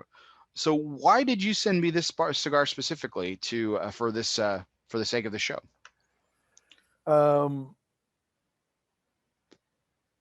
well, I love the blend. I think it's a great cigar. It did really well for me. I think it did really well for Developing Palates, but I also think it's a blend that is very much in line with what I like about, you know, Habanos, and even it's kind of like, you know, Epernay with Illusione, um, you know, Grand Cru with Davidoff, and it's that there is some, there's a little bit of body. It doesn't have a lot of strength, but there is a presence. You're feeling the cigar and the tobacco, um, but it's more about the flavors, and it's just, you know, it's enjoyable. You feel like you're smoking tobacco, but there's something else to it. You know what I mean? No, I was a big fan of this blend, and I think it's I think it's really grown on me. I enjoyed it before it became infamous. You know, with the half wheel #1 cigar that eventually gave us Numero Uno. It was just the Hoya de Nicaragua #1. It was an event Yeah, only cigar. I remember smoking it at a Hoya, a Drew Estate Hoya event. It was actually a giveaway because it was an event only cigar. yeah, I remember smoking. I was like, man, this is really good. yeah, Um, I mean, so I mean, it definitely stuck in my memory. Um, but it wasn't till you said, hey, these are the cigars I'm sending you, and I was like, really, the Numero Uno. I said, I never really thought about it, and then it clicked, and I was like, yeah, I did, stupid, because you know, for take 60, you gave me the Laura Gloria Cubanas that we talked about, but you also gave me some Trinidads that we yeah. didn't smoke on the show. The Fundadores. Yes, and we I put them back, and I smoked one, I think, right after the show. And then I held on to the other two that you gave me, and I smoked one right before, I think, version 4.0 of the show that I do with Trip Wall Drop and Dennis Fang, a Cigar Federation, where we do blind cigar samplings and we pair them with beverages. Yeah. And so, long story short, um, I smoked Trip cigar, and I was like, I know exactly. And I mean, I was like, I know exactly what this is. I was like, this is a Trinidad. I just smoked this a few weeks ago. This is a Cuban Trinidad. And he's like, no, it's a numero uno. And I was like, I'll be damned. Yeah. And I I went back to, like, because I made some notes on the Trinidad when I was smoking it, and I went back to that, and then I smoked another numero uno. And then when you brought the subject up that these are cigars that you're bringing, I went back and smoked it again before you sent me some more. Um, and it really does have that that's a word that gets thrown out way too much, Oh yeah. Cuban-esque, right? But it Yeah. really does have there's some body to it. There's a certain amount of strength to it, and there's this creaminess, and there's what Aaron, I know Aaron likes to use this word a lot, but it's true, is that mustiness, Mm-hmm. that that Cuban mustiness that really kind of comes through in a lot of Habanos cigars, and it's in here. And Davidoff Yeah. has that too. Like Davidoff Davidoff has has, it too.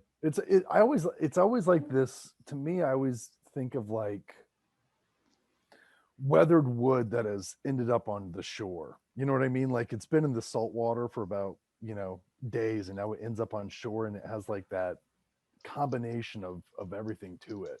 Um there's like this saltiness to it, but like there's that wood and tobacco flavor with it. It's like that core flavor profile which I can really get behind. and so when you smoked, okay, because this the La Premier's wasn't the first one. When you smoked did you smoke the number one before it became numero uno? Yeah. Well, no, not I smoked it after it. No, I never smoked the original one before it became numero uno. Okay. When you had numero uno for the first time, like, what was that like? Did you go there immediately? You're like, wow, this is in my wheelhouse. First time I smoked it, the first time I smoked it, actually, I smoked it after Half Wheel gave it number one. Um, and I smoked it, and I was like, this is a really good cigar. Like I could see this being a number one cigar for me because it's my type of profile. Um, and they've managed to deliver that throughout throughout all the releases they've had of it, because this is the third Vitola of Third Vitola, yeah. it. And it was your number one, right? It was your personal number It's one. my personal number one. Yeah. What did you get it on the Developing Palates scale? Was it a 7, or Oh, was it close to an 8? I gave it an 8. I think I gave it an let's see what I gave it.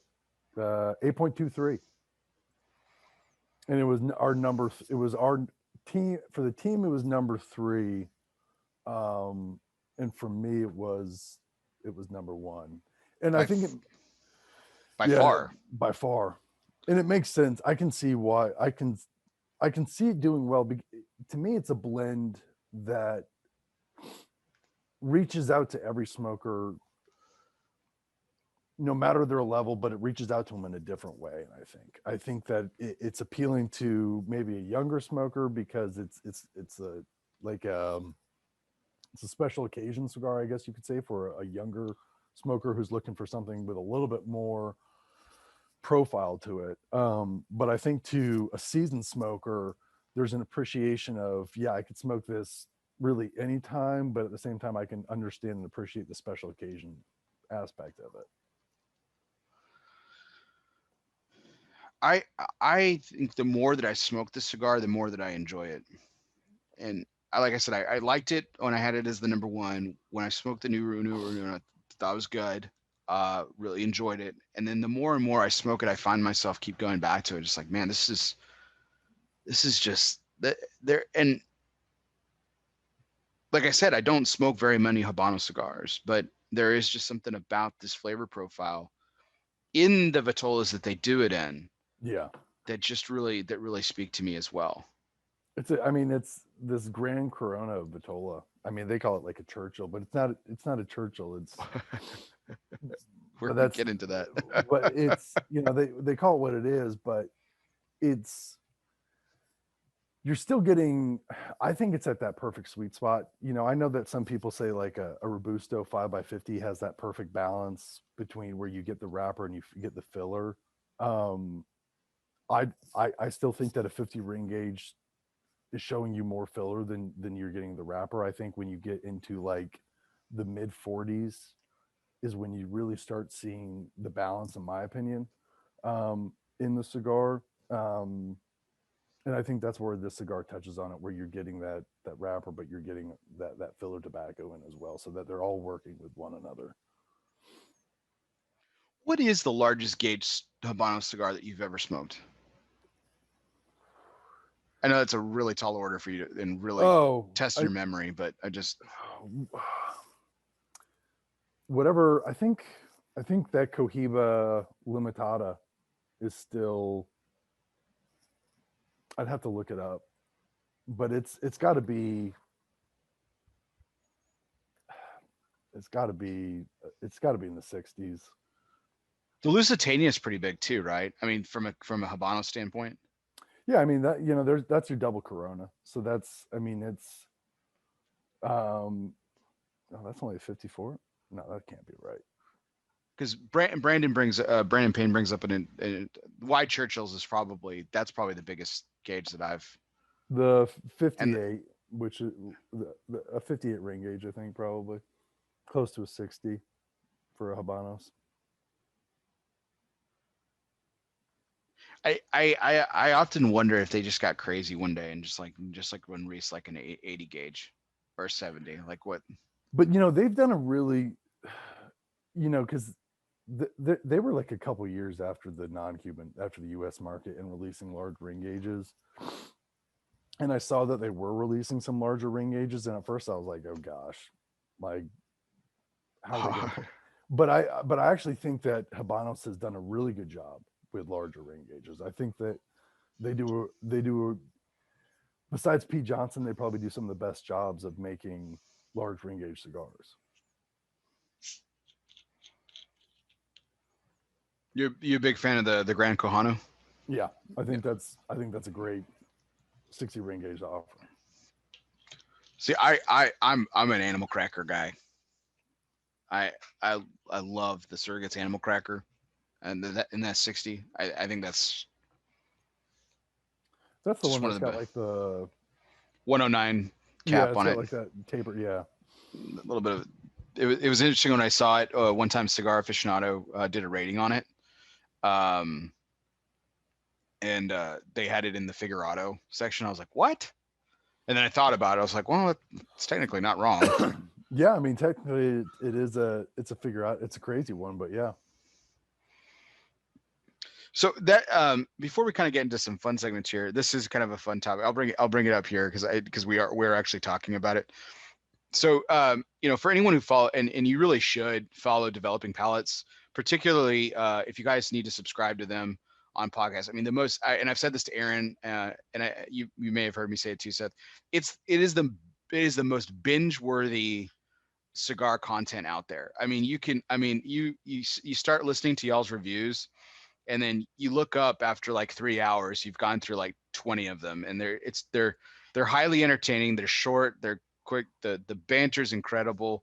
The discussion over the cigars is really, you guys, keep it short and to the point, but you still get nuts and bolts on it, man. It's great. It's great when we get into it, when we're really into the cigar. And you and John McTavish, aka Cigar Surgeon, have kind of banded together to form this kind of coalition, if you will. It's the Vitola Council. Vitola Council. So, and we were kind of talking about this a little bit before the show.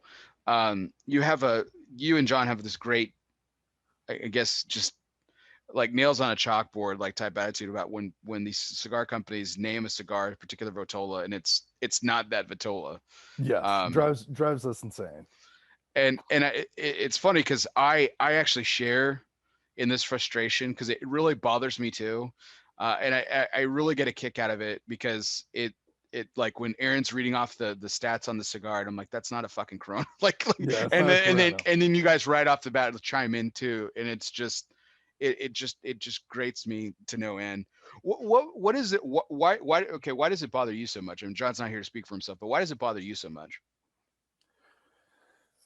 It's if you're gonna make, I'm a traditionalist in the sense of that I believe, like a Churchill, I go back to Churchills are 7x47. That's what they were.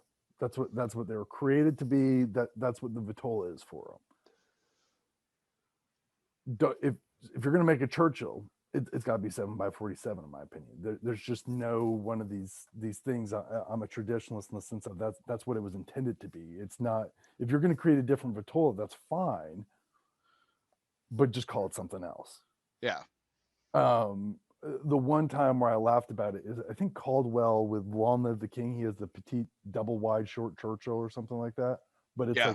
it's a Toro, I think. Yeah. But he just and that's one of these things like that to me is entertaining. And I think that's probably one of the reasons why I like the cigar is that it's just, yeah, it could be a Toro, but it's not like he's calling it a Corona. He's just throwing all these names out there. And Yeah, even because I he mean, made there's the you joke. get buck wild with like names of like just different cigars of like, yeah, it's the, it's the, I don't know, boxcar or what, whatever. It's like it's not Yeah, even a size. It's just like, okay, yeah, and it might be a exactly. Toro or it might be something else, but at least like those actually rub people along the way. Like, oh, why don't they call it? How do I know what size it is? I'm like, well, look at they list the size on it. I mean, well, how do I know if it's a Toro? I like Toros. Well, if it's in the realm of if it's in the realm of that, you're Yeah. probably gonna like that cigar. Like, just look at the size on it. But yeah, And it's like those specific Vitolas, like to me, as someone who then smokes a lot of Habanos, then I look for that. So it's like if I'm going to smoke, Lancero, you know, I want to make sure I'm actually smoking Lancero. It's got to be that, Liguito number one, 7 1/4 by 38. And it's like don't call it a Lancero and bump it up to a 40 ring gauge or a 42 ring gauge because you couldn't get the wrapper to work. If you can't make the Lancero with a wrapper, don't make the Lancero. That's my, like, if you can't make a Churchill, don't make it. So, and that's okay. yeah, there's nothing wrong with it, right? So yeah, Yeah. Coop's in the chat and he's talking to, I know that he's gonna have you and John on actually next month specifically about this topic. So that's something I'm going to tune into. Yeah, it gets on my, it gets everyone. Like I said, I'm in, I'm with you guys. It really Well, I mean, does. remember, it wasn't, maybe it was 2007, 2008. That's when Toros, I feel like that's when Toros really started coming around. Mm-hmm. Yeah. And they were, and what was the size back then? And it was big. Remember when it was only 6x50. Yeah. It wasn't even a 52. And then it was like torpedoes were 6x52. And then they're like, oh, let's make Toro 6x52. And then, in Rockies, every single one of Rockies has a Toro that's box press 6x52. But it's like we went away from that 50 ring gauge, and now it just keeps going up and up and up. And it's just, you're not making a Robusto anymore. Robustos are 5x50s, and maybe I'm just an old smoker in that sense. Like that's just not what it is. It's a great size. 5x50 is a fantastic size. It's a good size. I don't understand why. And because I'm a Robusto fan. Yeah. I'm a big Robusto Coronas. Those are my two Vitolas. Like if you ask me like what, like I'm a huge fan of those two Vitolas specifically. But 5x50 is a great size. Even like, because a Habanos Robusto is 4 7/8 by 50. And you're like, well, that's not that much of a difference. But like, if you look at like a Cohiba Robusto or even like a Bolivar Royal Corona, which are true Robustos in that sense that they're 4 7/8 by 50. You compare them to a 5 by 50 and they look smaller, but then you start throwing out like 5 by 54s and you have people saying those are Robustos. Like it's a whole new ball game at this point. Right.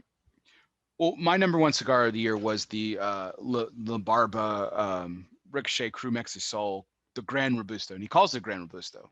Mm-hmm. It's 6 by 54. So, excuse me, 5 by 54. So it's he doesn't call it. Like, I think that's one of the things I liked about Tony doing that, because it's like he didn't call it with something it wasn't. He didn't call it a Robusto.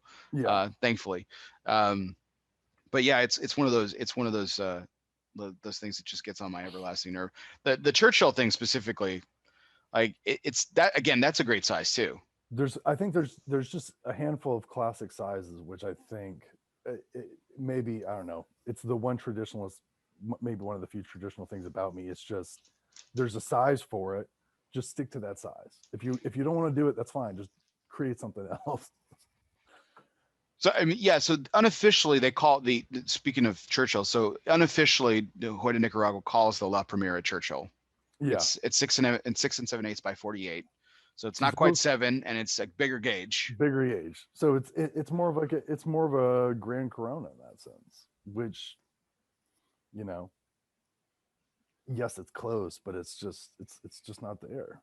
I mean, they could make a Churchill. Yeah. But what are they going to do when they make a Churchill? You know what I mean?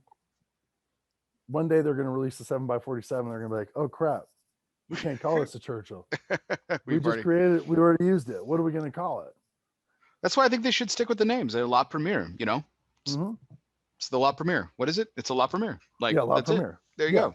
Just give it a name, or just put I think Charlie one time just put the measurements, put the ring gauge and then the measurements on the size of the box. Jay's talking about the Panatella. There's an underrated size too that doesn't get made at all, like for outside the Cuban market. Yeah. And I enjoy that size too. Yeah, there's a lot of good sizes, which, the other size, and Ernie with EP Carrillo does that Cananazo size a lot, mm-hmm. which I think it's like 5 7/8 by 52 or something like that. I think it's like the Seaglow 6 is that size. And that's just 5 7/8 by 52. That's a great size. But it's not a Toro because it's a little bit shorter and a little bit mm-hmm. wider. I just think that, I mean, this industry is fraught with so much creativity, and they go into so much to create these cigars, and there's these stories behind them. Some of them are a little bit more elaborate and over the top than others, but when it comes to like the sizing of it, and then like to go all that way and then to get it wrong, it just seems like, man, what a cop out. Like how'd you do that? Like, yeah, it's so frustrating for me. I'm glad I share that with you guys, because you were not the only one. I enjoy that with you. But yeah, check out Developing Palates. Like, seriously, most binge-worthy cigar content out there. I mean, like I said, you'll look up 3 hours later and be like, man, I went through 20 reviews. It's freaking awesome. I do that too. Like I'll specifically, like, I specifically wait a few weeks because you guys release them in batches. And then just watch them. Yeah, and because it's just so much more entertaining that way, in my mind, than watching one review at a time. Like, I'll catch one review here, and it's like, no, man, gotta roll with the binge. Oh, just you'd have to do bunches of them. I couldn't just do one little thing. So when you guys are doing those reviews, because you obviously don't sit, you don't do a 15-minute show here and a 15-minute show. I mean, you guys get together and do quite a few of them together, right? Yeah, we'll knock out a bunch of them all at one time. Which is sometimes it's entertaining. Sometimes we'll make reference to something, and then Aaron will be like, yeah, they're not going to see this for about 2 months, and we're like, oh, all right. What's your favorite part about doing the reviews? In that context, the short shows. I just like seeing where we are and seeing what everybody thinks about it. I think the entertaining aspect is when we're all on like the same page or we're really close to it. And it's even cooler when we're all picking up like really similar notes or really similar qualities to cigars. That's really what's fun, is finding something that like all four of us are like, yes, this is it. I find your takes on interviews, both written and in the show context, to probably being the most entertaining, just because, like, I mean, when you really love a cigar, like Oh, the one we're I'll smoking, I get mean, behind it. yeah, you're all in. You're like 8.23. And for people out there who, first of all, if y'all haven't checked out Developing Palates, do that. Their scoring system is unlike any other. And if you've been living under a rock, you don't know that it's quite the discussion topic through the industry. They're like, people like get a score and they're like, I don't know, is that good? I'm like, well, they publish their scoring. It's right there. It's a 10-point scale. It's pretty, It's right there in front of you. Just yeah. read, you got to read on it. But it's highly entertaining. But yeah, you go all in, and then but at the same by the same token, if you hate a cigar, like, I mean, you burn it to the ground. Like, I will destroy it. If I hate it, it is done. It is dead to me. Um, but yeah, I'm much more, as Aaron will say, I'm harsher on cigars than he is, and he's correct. But I'm also like, when I'm really behind a cigar, it probably drives Aaron crazy. It's like, man, one of these days Seth's gonna get in the nines and it's just gonna piss me off. So is 8.23 the highest score that you've given for the Hoya La Premier? I think it is one of the, if it's Didn't you not the do an high, 8.4 at some point? I think there was an 8.47 or something. maybe the Davidoff 50th, those diademas may have gotten it. But yeah, this one's one of the higher ones, which is crazy. Coops mentioned, he's like, funny. Everyone understands Dave Portnoy's pizza reviews, but they somehow don't understand the developing palate system. It's the exact same concept. Yeah, the one bite pizza. Yeah, exactly.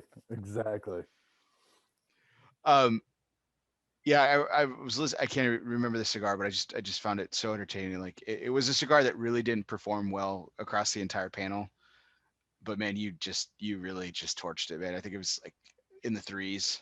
Like, Oh it was yeah. like high threes. It was just ridiculous. I was like, man. Oh yeah. I had nothing positive to say about it. I know. And then one which was June, actually, and I see. I'm most entertained by yours. I'm intrigued by Aaron's, because, as the joke goes, Aaron hates everything.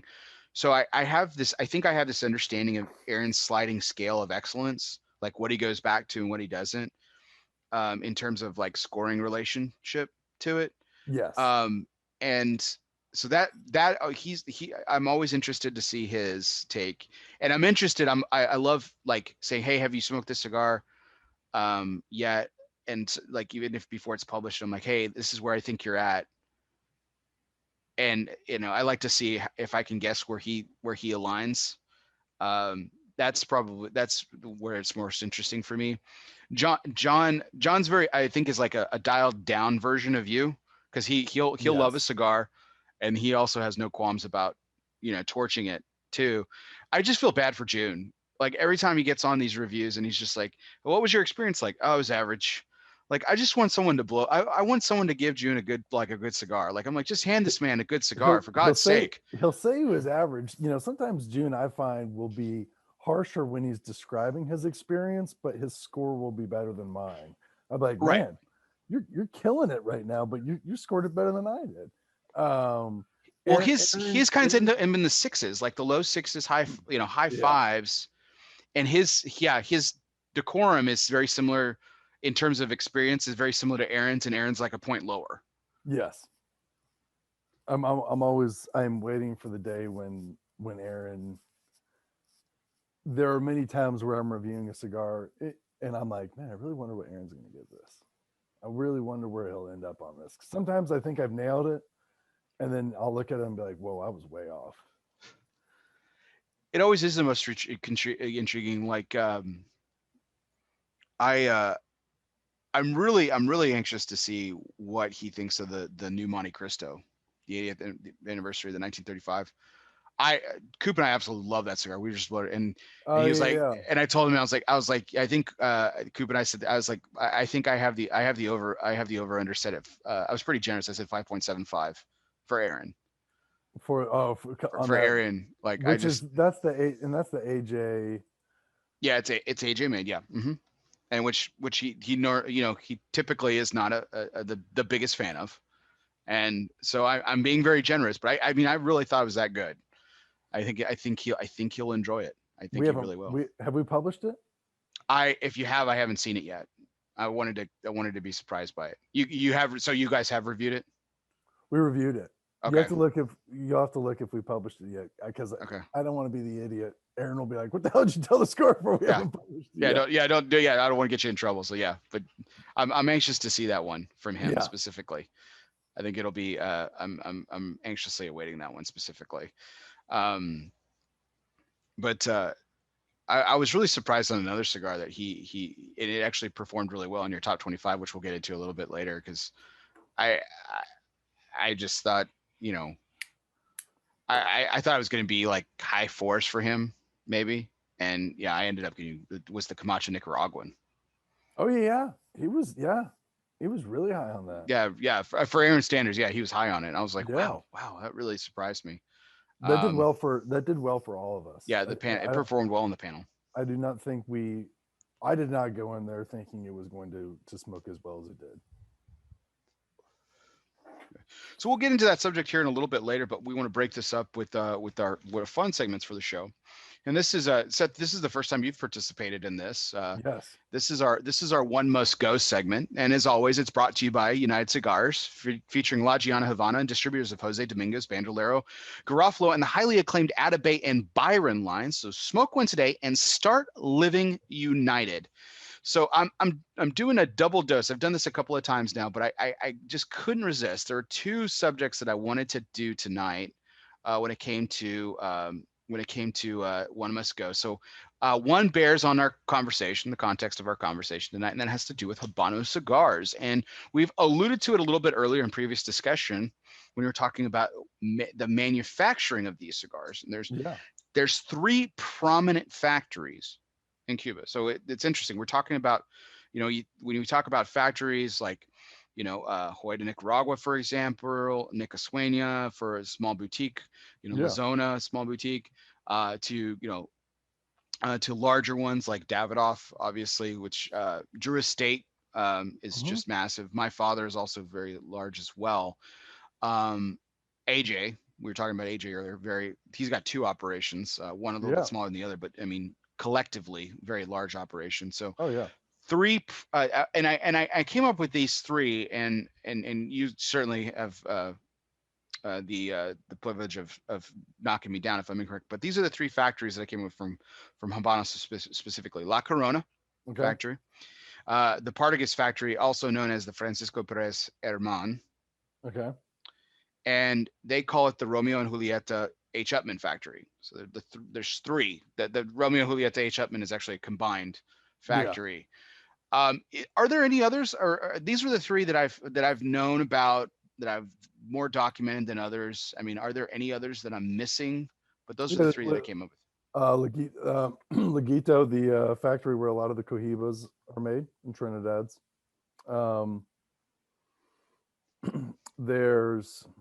There's a couple. I know that there's other ones, and I know that there's one down in Pinar del Rio where the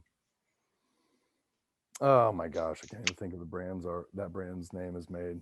But yeah, so those are the three we're picking. We got Partagas. Yeah, so La Corona, Partagas factory, and also Romeo and Julieta H. Upman. So one of them's got to go. That's the whole concept. One of them's got to go. If you can never smoke another cigar from one of these factories again. Which one's getting kicked to the curb? Which two are you betting on? I'm going to bet on Corona and the Partagas, just because Partagas has the history. La Corona, I know, is more of a prominent factory. Those are the two I'm going with. See, I was like that as well. Everyone that I've ever talked to again in this realm, like really raves on La Corona. La Corona typically produces some really good quality product. It usually Yeah. comes out very consistent by, Habano standards, like we were talking about. And the Partagas factory has that, like you said, that history to it. I mean, other than the obvious, because they're named Romeo and Julieta and H. Upman, I can't think of anything else that necessarily comes out of those factories, that Well, factory in particular. and they move the brands all around as well, so they're not tied down to those factories. But La Corona, I've just had really good success with, and the Partagas factory. That was, from my understanding, the old TEBOA, and it's just got so much history there that I'd have to keep that one as well. This is something that I was going to ask you because I was thinking about it. And it hasn't come up at all tonight, and it didn't come up at all in our previous discussion about Habano cigars, but it is fraught with history and is actually, in a way, this family name is seeped into the American market through Spence Drake's company, White Hat, or La Familia Robina. Yeah. And that's the Robina name. So Hiroshi Robina, but of course his grandfather Alejandro Robina, who made the name famous. Yeah. Are they basically vertically integrated? Because I couldn't find anything that it was manufactured in one of these factories or somewhere else. No, Obviously I know that their tobacco's, taken by the government, or it's bought by the government. I doubt they're vertically integrated. I'm sure they could do some farm rolled stuff, but no, none of like the main stuff ever comes out of their area. But I don't even know what's going on there either, because I don't know what Hiroshi's doing. I know his dad's running an LCDH. I think his dad was running an LCDH in Habana. He didn't work in the fields, so I don't know what's going on there. How do you feel about the Robina cigars? The Habanos. Yeah. I never really got into those brands. The Vega Fina Robina. There's it's almost like I can't remember what size it was. They had like a Robusto, which was pretty decent, but I never really got into that brand. It wasn't really one that spoke to me. Yeah, I was interesting to hear your feedback on it, just because it didn't come up in the previous show, and I mean, we're talking about one of the foremost names. I mean, it's still associated with the island of Cuba. Yeah. And when Hiroshi ventured out of the island, I know it carried a lot of that mystique with it. There was a lot of that. He brought that name with him. So but yeah, I'm not big into the actual Habanos brand with his name on it. All right, so this is I was interested to hear your thoughts on the factories and everything. But so Bear, I got to run to the bathroom really quick. I'm sorry, man. No problem. Well, so I'll reserve my second. One must go. So as Seth takes a quick break here, we'll kind of just take a break and everything. I'm interested to hear y'all's thoughts on factories in general. If you guys have any thoughts on the factories, whether it's, again, I've heard from numerous sources and my own experience, La Corona tends to be again one of the most best performing factories coming out of the island of Cuba. The cigars that come out of there tend to be the most consistent. And again, in my very small experience, but from everything that I've heard from people like Seth, John McTavish, and some others that are fans of the Habano cigars, the La Corona tends to be a little bit better performing than some of these other factories. Partagas is interesting because, like Seth was talking about, the historical context of that particular, it's the oldest factory there in Cuba, and it produces still a lot of cigars, and I'm probably wrong on this, but I think it's it's the largest operation that they've got running. But those are some of the factories that the top three factories, at least, that I could find when I was preparing this segment for Seth, and I wanted to get his take on it, as well as on the operation of the Robina family, because again, that's one of the first names of Cuba, still associated with the island, and they that was probably the one prominent family that actually stayed behind and chose to ride out the the fallout with the tragedy of the takeover regime by the Castro family. But the I've always found that cigars manufactured in La Corogne just tend to perform better. That's my own finding too. Again, my experience is so much pales in comparison to someone like our guest tonight, Seth. But that's just kind of been my observation. Back, man. Thank you. Oh, no worries. So, uh, Next round. yeah, so we've got another one must go, and actually Sean Miles is bringing up an interesting question. I think we tackled this the first time around, but I'll bring that up after we do this next one must go. Yeah. And so again, go back to the beginning of our conversation with your love of the University of Oklahoma. Now I know one of the answers, but so this is really between the two others. This is a one must go with one must go. One must go. Oklahoma So one's got to go. One's got to go kick to the curb. So, all right, Baker, Kyler, Hertz. One's got to go. Can't root for any of them. Can't root for them anymore. If I told you that, which one are you kicking? And I know one of them stay. I know the one that's staying. So, but you can go ahead and say it. Oh, well, Baker's staying. Right. Baker's. Oh, this is gosh. I knew this was going to be the harder of the two questions too. You know, I love Jalen Hurts' heart. And I feel like when you watch some of his games when he was playing for the Eagles, right? Oh yeah. Yeah. And there's a drive that he has that I love. And I think in his drive and his desire makes up for what he lacks in speed that Kyler has. And I think what he lacks in throwing skills that Baker has, even though people are going to tell me what throwing skills does Baker have, but Baker can throw interceptions better than anyone I know. Beautiful interceptions. I would probably have to let go of Jalen. And the reason for that is just because Kyler Murray is fun and he's a speed demon. And watching him run in real life at full speed is ridiculous. He's super fast. Yeah. That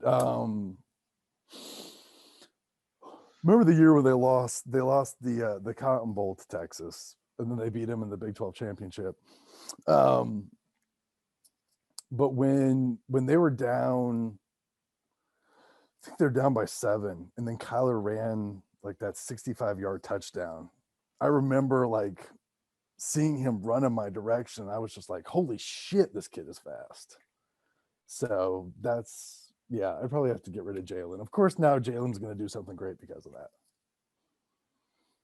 So there you go. So which one's going? Jalen, I'm keeping Kyler. You keeping Kyler? You got to keep Kyler. K1. It's tough, though. That's really tough. Well, see, this one's easy for me. I'll kick Baker to the curb all day long. Oh yeah, I mean, listen, Baker's the easier one. Baker's the easier one to hate, right? Yeah, to hate out of those. I mean, listen, if I was, was it Colin Cowherd? He'd kick Baker to the side, even if he won a Super Bowl for the Browns. So. I remember when we were originally scheduling this show, we had it slated for Super Bowl Sunday. Originally, but I had a scheduling conflict already, so and I messed up. But your original comment was like, yeah, or no, it was the week before the Super Bowl. Excuse me. You're like, yes, the Browns will be resting for the Super Bowl, so I'm good for that day. And I was like, oh my gosh, that's awesome. There was that chance, God, against the Chiefs, so close. I would look, as much as I don't like him, I relish the idea of Cleveland's return to that level of play. Yeah, I think it's just, it has to happen at some point in our lifetime, I think, and whether it's Baker or somebody else that we're not even aware of at the time, but Man, it would just be really great to just see them come back at some point. Like it would be good for football, historically speaking. Like I'm not. I mean, I could take Cleveland or leave them. I just I in think terms of fanship. But it's a team with history, and it's a team with a fan base. Um, I think the most painful aspect about rooting for them, my wife will say, is just the colors are damn terrible. That's her beef. She's like, God, I'm tired of this brown and orange. Um, yeah, brown's such a secondary color, which is hilarious because they're the Browns, but their helmets are orange. That's always like loved it. my wife asks the same question. She's like, Yeah, "Why are they the Browns?" I'm because I told Katie, I said that is a brown shade of orange right there. like, So yeah,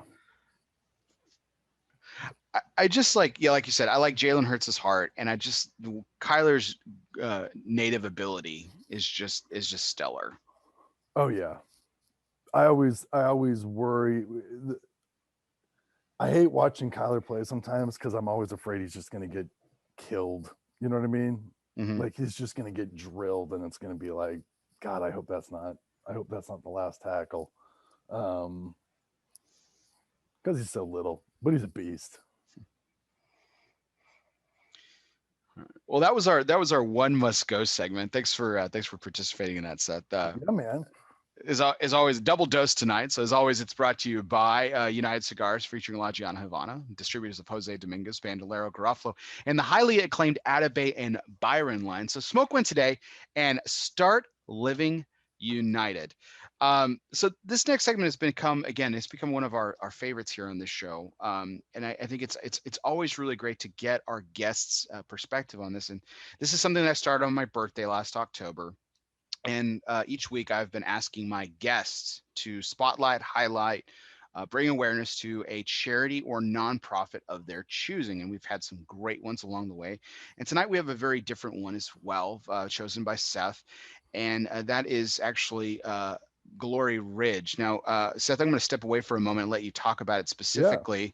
Yeah. But I wanted to give a little bit of a highlight. I think that this is a camp, an organization that is it's based in your home state, right, of North Carolina. It's in North Carolina, and it actually has a lot of family ties for you specifically. But it is a non-denominational Christian camp, and that brings a lot of communities together because it is non-denominational. So it's not specifically Episcopalian or Methodist or anything like that. So it brings a lot of different sects within Christianity together, and just a very interesting organization. So Seth, I'm going to give you the spotlight here, let you talk a little bit about Glory Ridge, and I'll be right back.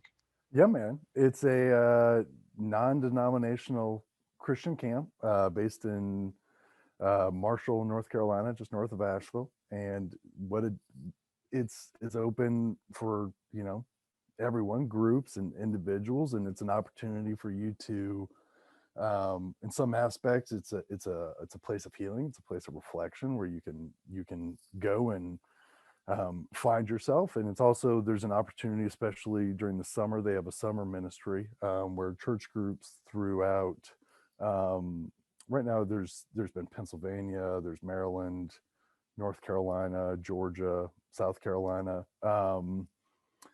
where Baptists, Methodists, Presbyterians, Episcopalians, they send their youth from youth groups. That's where my connection is, to Madison County, and they work with the Community Housing Coalition, CHC, up there, to help families in needs. And it's whether it's installing a rubber membrane roof, or just doing roof work or carpentry work, interior work, just helping the residents in the community. And it's a great experience for youth to use their hands, and at the same time, mature as individuals.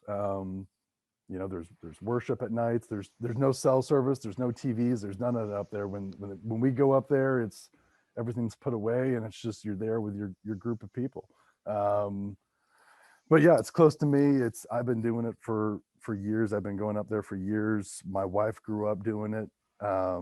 she went as a child, and she still goes up there. She's on the board of directors, and yeah, wonderful time to help people out. And I don't know if I missed it, Seth, but we were talking about this before the show, and you were talking about your wife's connection to this Yeah, particular camp.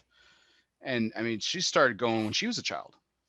yeah, she went as a child. All of her sisters went. Her mom went. Her father went.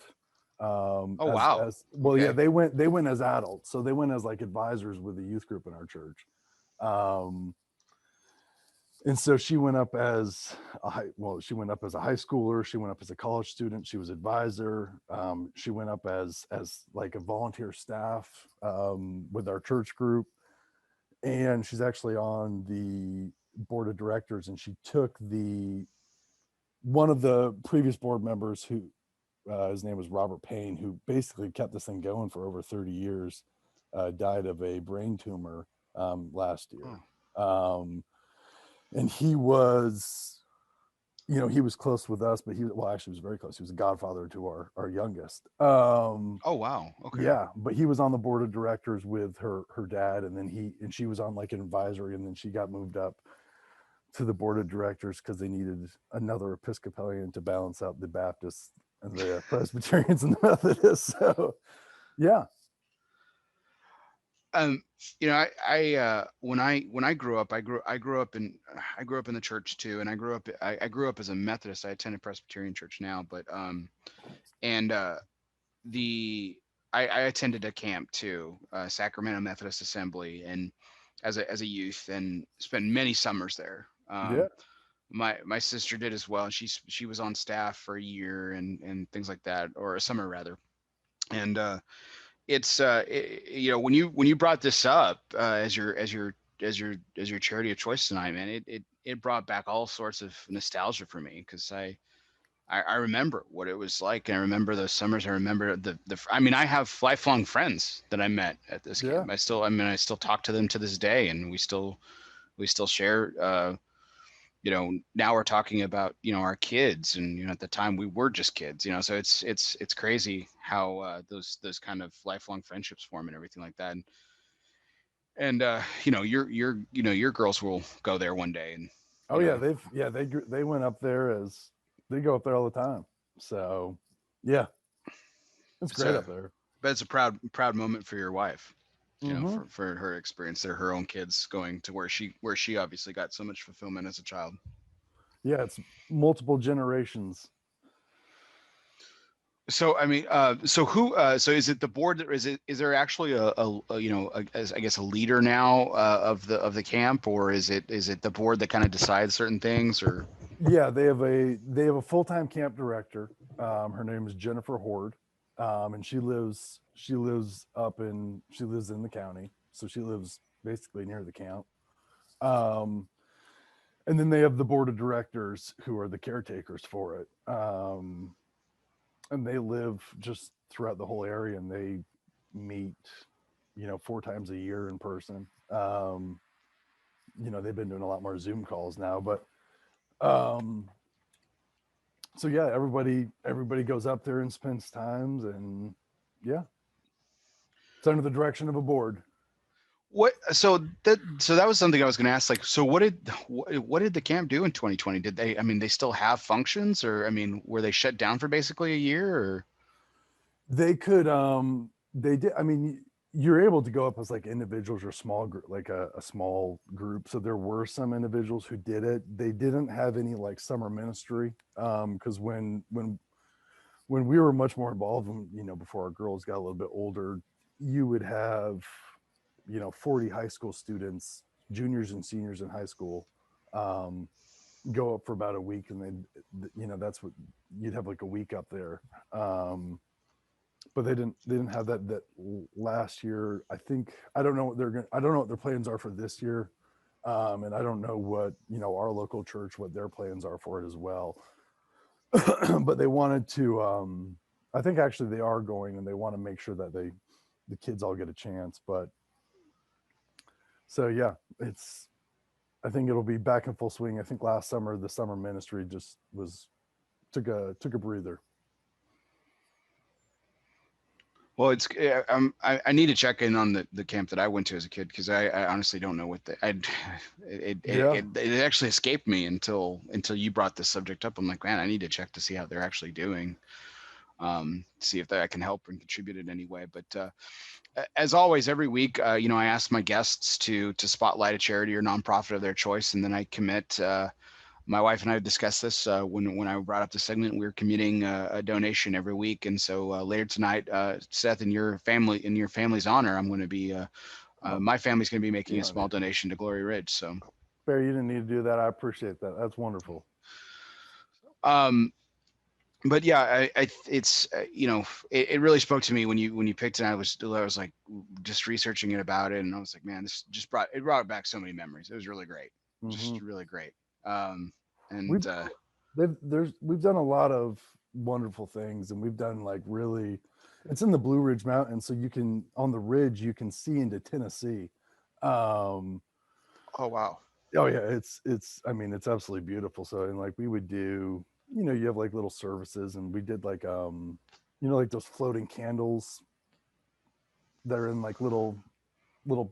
They're not like balloons, but you know what I mean. They look like Yeah, those. yeah, yeah. The Yeah, like we've floating luminarios, but that's not what they're called. yeah But yeah, we've launched those things from the ridge, which is pretty incredible just to watch those. Listen, there's nothing up there, so it's just stars at nighttime. It's great. and you were Away saying like, from away yeah, from the noise of the world. there's something about the mountains. Like that's something that I've had with numerous discussions. My wife is the same way. Like I'm not a beach guy. I know you love the beach. I'm not a beach guy. Yeah. I give me the mountains every time, man. That's seclusion and that kind of being one back to nature and everything. I'm all about that. Yeah. That's kind of like my haven for me. But yeah, that's awesome. But appreciate you bringing back some great memories for me as a kid too with this subject tonight. So yeah, I'm pleased to be doing that donation later. So we have got a couple of other questions here tonight, Seth. Now, one I was we'll bring back the subject of Habanos for one more second because I thought I think we touched on this in take 60, but Sean Miles brought this up, and I wanted to kind of open it up. I think we were, and that has to do with um, and now I'm losing the question. Um, oh goodness.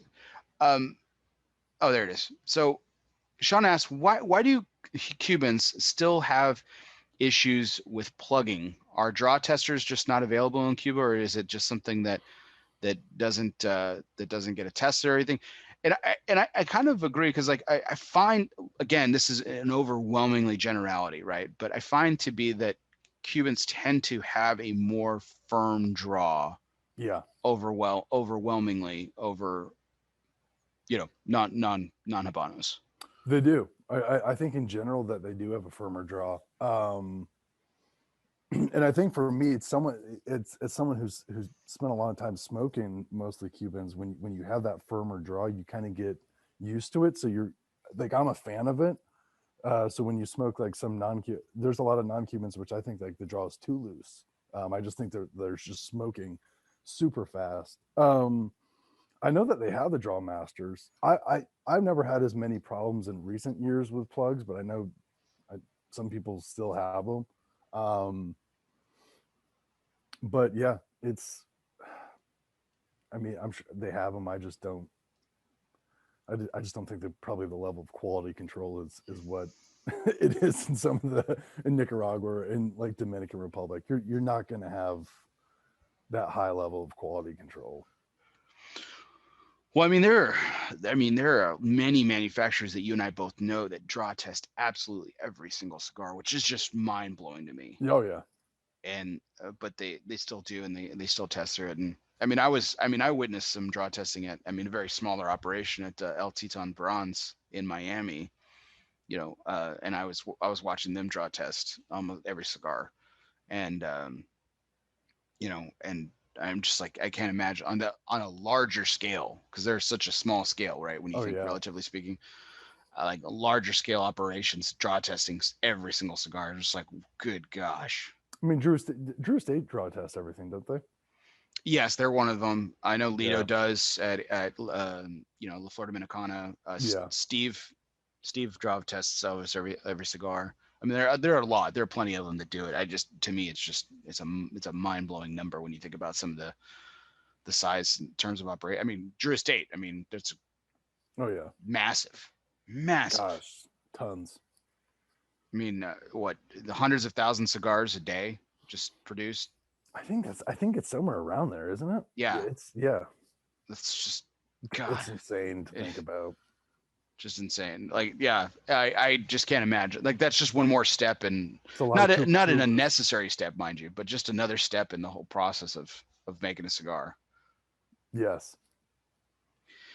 So, but yeah, just a quick return to Habanos because I thought that was an interesting question that Sean brought up because they are again like they are more for like that's just a it is a generality, but it is a reality of the cigars in general.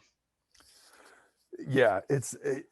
I think they have a firmer draw in general. And I think I know that have been. I haven't been to the factories, but I understand that a lot more draw machines have been put into place because I think that they did have a problem there with draws, but I think they addressed it and they're still working on it. Absolutely. So I wanted to kick off this other part of the show here, Seth. I wanted to kind of go back. We alluded to it earlier. You already we already talked about the La Premiere, which was your personal number one this Yeah. past year, 8.23, very high score, which didn't. I mean, you tried. Obviously, you tried your hardest to get it to be the number one, but it was not the number one cigar for Developing Palates. It was you guys did for the first time. You guys did a collective top 25. We did. Which there was actually a tie for. There were two ties, right? There's one at the 25th cigar was a tie, and then you guys had another one at 14, right, or something like that, if I remember. 15 and 25. Yeah. So La Premiere got number 3 on the list. I know you're disappointed by that, but it obviously performed pretty well. It did. But the number one cigar of the year did very well with you. Well, all across the board, obviously. Yeah. But with you had the highest score for this cigar, and that was the Avo Maduro. Yes. Was the number one cigar of the year. You gave it a 7.8. Yeah, 7.8. 7.88 specifically. So 0.88, almost 7.9. Almost 7.9. June was next with 7.37. Interestingly, oh no, never mind. I was going to say interesting. I thought John was the lowest. Aaron was still the lowest, but it's still the lowest, but 6.7. Yeah, 6.67. So almost a 7. Yeah. So I mean, all over 6.5, which is a huge thing. How are you like overall? Again, with obviously you would have wanted the La Premiere, but overall with that end result, were you pretty satisfied with it? Yeah, I really was. I think it's I don't think the Avo Maduro got enough attention. I think you're right. It's I think it's a great Connecticut broadleaf. And I know when when they first came out, I was smoking and I was like, oh my gosh. The first time I smoked one, I was like, maybe I'm just smoking one really good one and the rest will be average. But I found so much consistency, even across all the different Vitolas for that release. And I was kind of shocked about how high it did for all of us. But at the same time, I know for, my brick and mortar Savannah Phils, I know that a lot of consumers really like them. They think it's a great broadleaf. They think it's a really good blend. And there's a lot of people that got behind it, but it just didn't have a big splash when it got re-released back to the market, which is kind of a shame. Yeah, I feel like it was almost it just and I don't think that I think they did a good job of promoting it. I just it just kind of seemed to get lost in the wind. Maybe it was the year of COVID and everything, but I feel like there were a lot of other cigars that they really pushed forward more. Like I think another cigar that ended up on your list, which we'll get into in just a second, was the Intenso, which I have my own thoughts on as well. But The number 2 cigar was also, it was a Davidoff as well. So you had 2 Davidoffs at the top, Avo. Yeah, there's some Davidoff love. And then the Ginza 10th anniversary that finished number 2, also really well liked by all of you. Aaron was not the lowest score on that one. No, John was. Yeah. Which is every once in a while that happens. That I need to go back and read that review or watch that review, because June loved it. I think that was June's highest score, maybe. It was 7.42. Like I've always said, I've always felt bad for June, because every time I listen, he's like, "Oh, my experience was average." I'm just like, "Gosh, man, I just want someone to blow this guy away." But I need to go back and watch this particular review, because just to get his reaction, so I could. He was probably too negative on it too during the show. Yeah, it was not bad. Just, not bad. It was all right. But I remember he was saying he felt that the first third was good, which there's and it usually tails off from there. But it actually went up. It actually went up in the second part of the performance to very good. You were pretty solid all the way through. Just good. I thought it was I mean, especially for a cigar like that size, but it's a big cigar. I don't know if you smoked it. It's big, so it's one of these things that for it to keep our attention as long as it did is a good sign. No, absolutely. So that to keep with the Davidoff here, I'm going to go all the way. I'll go back to a couple of others, but to the number 11 was the Robusto Intenso. Now, this was a cigar that I just thought it just really didn't fit and maybe that obviously may have been the intent, but it didn't really fit the Davidoff mold for me. It was really interesting. I thought it was too much. I thought it did well for us. I think I was the lowest person on it. Which was interesting, because it's Davidoff, right? So you're typically on the higher end of it. Which is good. Yeah, I think it was probably one of those things I knew I needed to balance myself out. But no, I thought there was too much to it. I thought it was too heavy, and I thought it took away from making a quality blend. So I wasn't. It was still good. I mean, it's still a good cigar, but I couldn't get behind it. I thought it was too strong. I thought it took away from actual flavors. And when I took that into account, I couldn't get behind it. But I think Aaron, I don't know if Aaron was the highest on that or not. No, he wasn't. He wasn't even the next lowest. He was so it was you at 5.6, John at 6.37, and then Aaron was at 6.47. Yeah. And June had the highest one on that one. So yeah, no, but again, another well-performing cigar at number 11. But a brand that did really well for you guys. So Davidoff performed well in the list overall between Avo, Camacho, and Davidoff. But Drew Estate also did well. They had 2 in the top 10. You had the Year of the Rat, number 4, and then also at number 10, the Undercrown Maduro Corona Pequeña. Yes. Which I really liked the Undercrown Maduro Pequeño. I thought it was a great release, which made me think of Undercrown again. I really, and I think you're actually pretty low on this. I really enjoy the Sungrown. It's probably my favorite of the three Undercrown blends. Yeah, is the Sungrown. Maduro. I'm pretty infamous for the story. The Maduro took me a long time to come around on. I gave it more chances than I usually give cigars, like 3 cigars. I'll smoke 3 of them to give it a fair shot to see if I like it or not. You kept coming back to it. I kept going back to it, just trying to like, okay, what am I missing? And I finally started liking it. But the Sungrown is a blend that I really enjoyed right off the bat. But I think overall you're not terribly high on it as a blend, like overall. Yeah, I'm not as sold on it. I think the Dogma version, the one that they did for Dojo, I think that one I was higher on. I think I liked it more in that offering than I did the other ones. That Vitola or format, the Dogma in the Maduro and the Sungrown those are the two best Undercrown products in my opinion. Period. Yeah, I mean, I think the Corona Viva, I think is still really good for me. The Flying Pig and the Maduro. Um, See, I still think that I hate that they called the Undercrown Maduro. I would have just kept them Undercrown. Mhm. Because I really like the Corona Viva, and I like the Flying Pig, and then I like the Pequeño. Um, just because they're really, and even the Dojo, they're rich, they're flavorful. There's a lot going on for the cigar, so it's good. It's a good experience in my opinion. What cigar were you, I guess, disappointed that performed well in the list?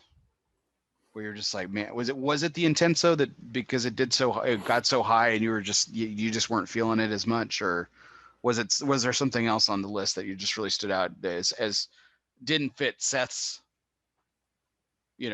profile? I think the Roas KSG did not. Trying to remember now. The That Roas, was number 6. That came in at yeah, number 6. that one did not speak to me at all, and I know the guys loved it. And then I think Aaron and I were a little bit lower on the Black Label Super Deluxe Lancero, um, but I know June and John were higher on it. Which it's kind of interesting to see where I think a lot of people think that more often than not, June and I are going to be like the same. Maybe we are, and I just don't know the numbers as well as Aaron does. But I typically, I'm usually either high with. I feel like I'm all over the place, to be quite honest with you. No, but we said that earlier. Yeah, Like you have no problem giving a cigar praise, but you also have no problem burning it to the ground if it's not worthy of it. yeah. Or, I don't think Aaron and I have ever been the two highest, but I know Aaron and I have been the two lowest. And I think usually if I'm on the highest, it's usually John and I or June and I. yeah, like the one that I just thoroughly enjoyed was the Punch Chop Suey, which June actually liked. He loved it. Yeah, and We like to remind him that he loved it too. But of course, there's what the Knuckle Buster. I smoked the Punch Knuckle Buster, and for some reason, you know, after I smoked it, Aaron and them were wondering what the heck was I smoking. So it's just one of these things. Sometimes the cigars speak to you. yeah, that's why it's interesting. One of the cigars that I was really pleased that made your list and also made Dojo's list too and it came in the low 20s was the Esteban Carreras Cashmere. Yeah, Uh, that's a good Connecticut. yeah, I really enjoy that cigar. I thought it was, and I'm not typically a fan of that brand overall. Yeah, neither am I. Um, Mr. Brownstone a few years ago took at least from my small little corner of the world, it seemed like it really took the world by storm a little bit. And I just that was a cigar I just never, unfortunately, I could never get to perform for Yeah, me. Um, and so like someone say, well, what did you think of it? I'm like, I would love to give you an opinion because so many people loved it, but I smoked enough of them that just none of them performed. Um, and technically speaking, so like yeah. and I say what you want. I and you might feel free to disagree with me on this, Seth. If a cigar doesn't perform, technically specifically draw, but even to the extent of construction, if it performs well, if it performs terribly in those two areas, you, I am of the opinion that you have no idea what that cigar really tastes like. If you're having to relight, if I'm having to relight it constantly, there's a level of irritation to the point where you're like, is it worth it? And I think like you, I think a majority of the times you get to the point where you're like, I'm, I feel like I'm smoking my, smoking my lighter right now. Just because it's just getting to the point where it's not performing. You can't even get anything out of it. And how do you know what you're getting out of it? Because you're relighting it every couple seconds. Those are some of my highlights that I took away from your list. But I really enjoyed y'all's list this year. I thought it was really great. And I think you brought attention to a great cigar that just unfortunately just not did not get enough attention in my opinion, which was the Alva Maduro. Yeah, I don't think it will either. I don't think we'll have any. I don't think there'll be any impact on it. Which is a shame. Because I think it's a Maduro that there's a lot of people that I think when people smoke it, they're really impressed by it, but they need to try it. Right. Well, so the next thing I wanted to talk about, Seth, was um, of course, the return of PCA. So last year, obviously, the PCA trade show was canceled, like Yeah, most of the world. most of Was the it's canceled in 2020, and you know, TP actually postponed their show this year from earlier in 2021 to they're now about 30, 40-ish days before the scheduled PCA trade show yeah, to happen. So, um, things seem to be opening back up in a lot of cases. My own state of Texas has rescinded the mask ordinance and some other things and things that people are starting to get vaccinated, obviously, and yeah. things like that. Do you think? TPE said they're moving forward, and PCA has also said the same thing as it. But they still haven't happened yet. So Yeah, do you think the shows go on as planned now? I think the shows will take place. I don't know. I won't be at either of them. That was going to be my next question. Why do Yeah, you not? Why are you not planning on attending? um, I'm not going to TPE just because I think it's a mistake right now. I'm not vaccinated and I'm not flying to Las Vegas and potentially exposing myself to COVID-19 over going to TPE. Um, in terms of PCA, I still think it's, call me crazy. I still think it's a mistake to be having these things. Um, I'll probably be vaccinated by that time, but we've already planned our summer. And I think it's one of these things. I'd like to see what PCA can do after this, because I think PCA needs to correct a lot of things, and I think it is struggling right now. And it's one of these things that you know I even question if it's even practical for retailers, if it's even necessary for retailers, or if it's a waste of their money. So yeah, I won't be attending either of them. So let me ask you this: Seth. If PCA goes on as scheduled and it goes along the lines of your prediction, which is questionable attendance because of the concerned retailers, I don't even think it's I don't think it's COVID-19 that it's going to keep retailers away. No, I think it's going to be more of a business I think decision. I think PCA is going to keep people away from PCA. So it's yeah, I just don't. They don't seem to have it figured out and to know what they need to do or what they should do. Because you and I have actually had some very colorful conversations about the subject of the trade show, and I think you have some really valid opinions, and you have some really valid experience too, um, as well. And so if you could, what's the number one thing that you wish the PCA would change to make their show more of a success? I think PCA needs to get manufacturers on board to start thinking about brick and mortar retailers and to make it beneficial and in some ways necessary for retailers to go. It needs to not be a party, it needs to be an actual like convention. So how so? What's the difference there? I mean, for people who maybe not be grasping that. I think they need to do a better job of offering, classes at the time that will be Well, it's one of these things that's a circle. The problem doesn't lie with one person. There's problems everywhere. Um, I think they need to get manufacturers to say, hey, we're going to have these releases, and it's going to be specifically for PCA members. That way you're encouraging them to attend the show, and in the process hopefully expand their collection so that they can meet new manufacturers and give them a shot. um, that'll benefit manufacturers, which benefits retailers, which benefits consumers. I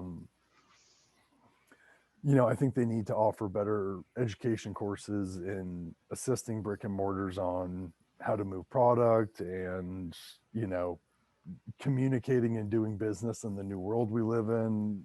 Just kind of advancing, and I don't want to say showing progress as a organization in the industry, but kind of becoming more modernized, I guess you could say. I think I agree to a certain extent there, Seth, because I think that I've been a part of other conventions where there's and other conferences too that have a much more um, value standpoint in terms of like attendees, like them Yeah, learning how to progress their own business and everything like that. And maybe I'm maybe I'm disconnected, and it may not be a fair judgment on my part, because maybe I'm disconnected from that regard, because I don't own a retail shop, right? I work in one, but I don't own a retail shop. So yeah, maybe if I did, maybe I would have, a better perspective on that. But I've attended other conferences and conventions, as I've said, where that played a much more bigger part of it. And there was a lot more, I felt like a lot more sharing of ideas, and for an industry that is incredibly close knit with relationships, right? I mean, there are competitors, uh, there are competitors, but they're also really close friends, which is unlike any other industry.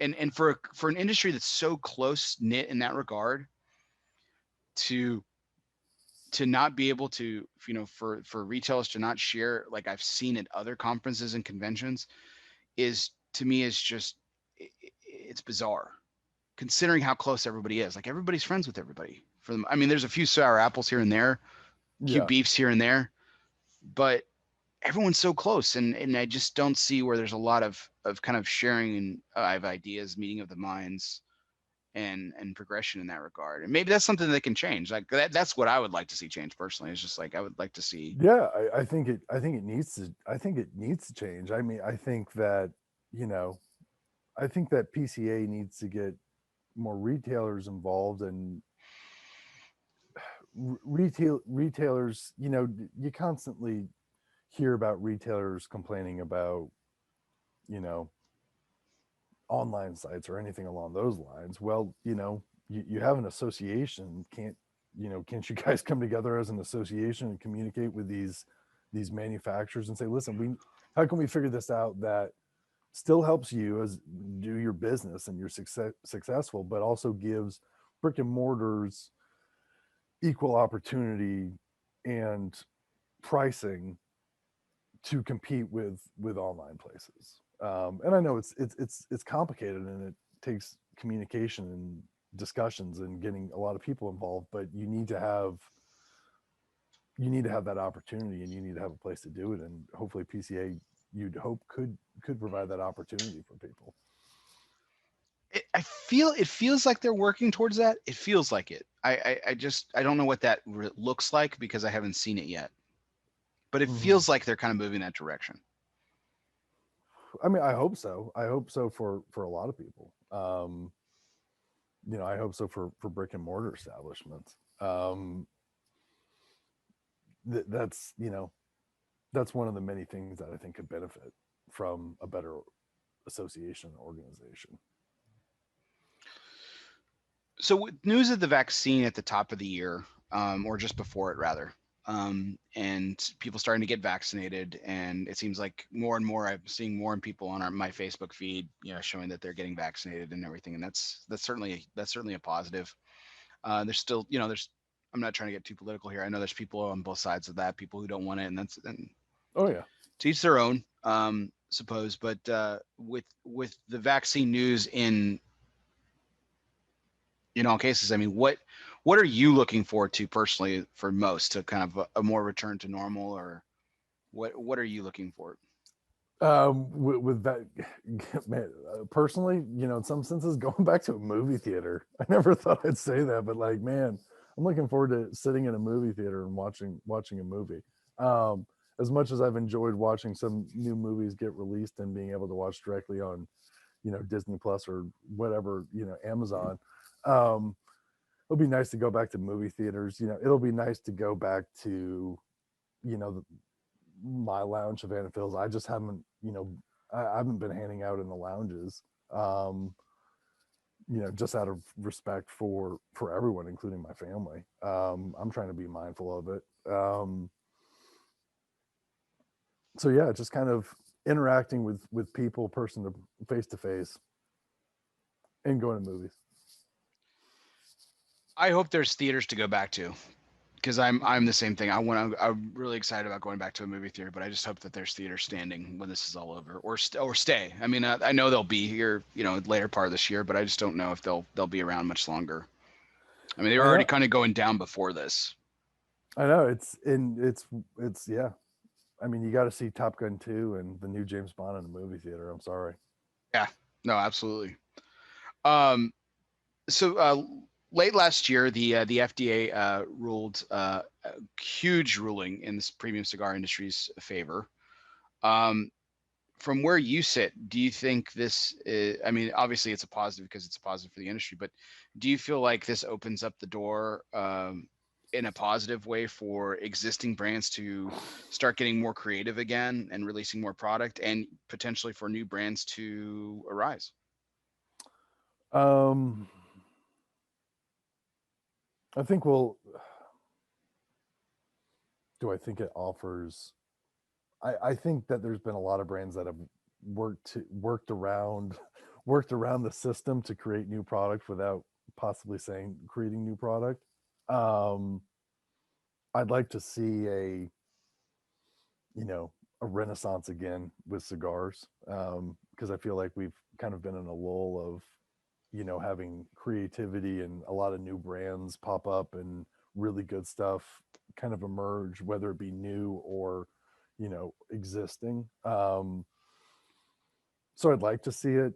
At the end of the day, tobacco is always going to be fighting an uphill battle. It's inevitable. It's just how much time is left. I know that's depressing to say, though. It is interesting that you say that, because I feel like, so I mean, I wasn't around for the boom, and neither were you in terms of our smoking. Mm-hmm. But I feel like the last 10 years has kind of been a renaissance. I mean, there's been a lot. I mean, you hear, you know, some of your opinions of some cigars notwithstanding, when you torch a cigar, like we were talking about earlier, but like I kind of agree with like Steve Saka, for example, that there aren't really any bad cigars in the market, like just like not worthy of even putting a band on. Like they should not be in a humidor, like that kind of low, and that kind of lack of value and lack of quality. Like it just doesn't, to me, it just doesn't exist. Typically there are cigars that don't hit my palate, but they're not terrible cigars. And I feel like from that standpoint, I feel like there's a lot more to be offered. Do you, I guess you disagree? I think there's some repetition. I think that I think that there are some companies that leave brands on the market too long, and they keep adding. And I think when you keep adding, that there's companies that have been around for 20 years, and you release 3 new cigars every year, but you're keeping all the old stuff. There comes a point where the quality is going to diminish. And I think that there's this pattern where people are like, oh, I have to do this. But I think that you look at some companies which do it right are the ones that they take their time on it, and they're not rushing it. And it's, listen, if they don't have anything new to release, they don't have anything new to release. And I think it's okay to say, listen, I'm just gonna release some new vitolas in a line, and to keep it going from there. But I look at like this renaissance, almost probably like 2011 to 2013, where there's a lot of new things and some new companies, and we've kind of moved in kind of, I consider it kind of like a little lull, in the sense of it's kind of expected about what we're going to get. And I'd like to see some companies that I like really just branch out and try something really new. Has there been anyone that's kind of fit that description for you, that's kind of jumped off the page a little bit? I thought, well, listen, I mean, a couple years ago, Espinosa Warzone, I thought was really fun. I thought that was great to see, Espinosa do this Cameroon release.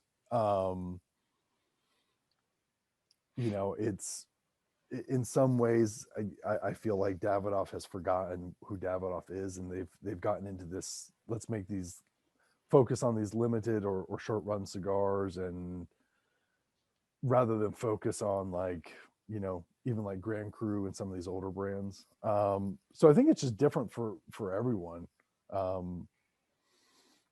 But it's, kind of focus on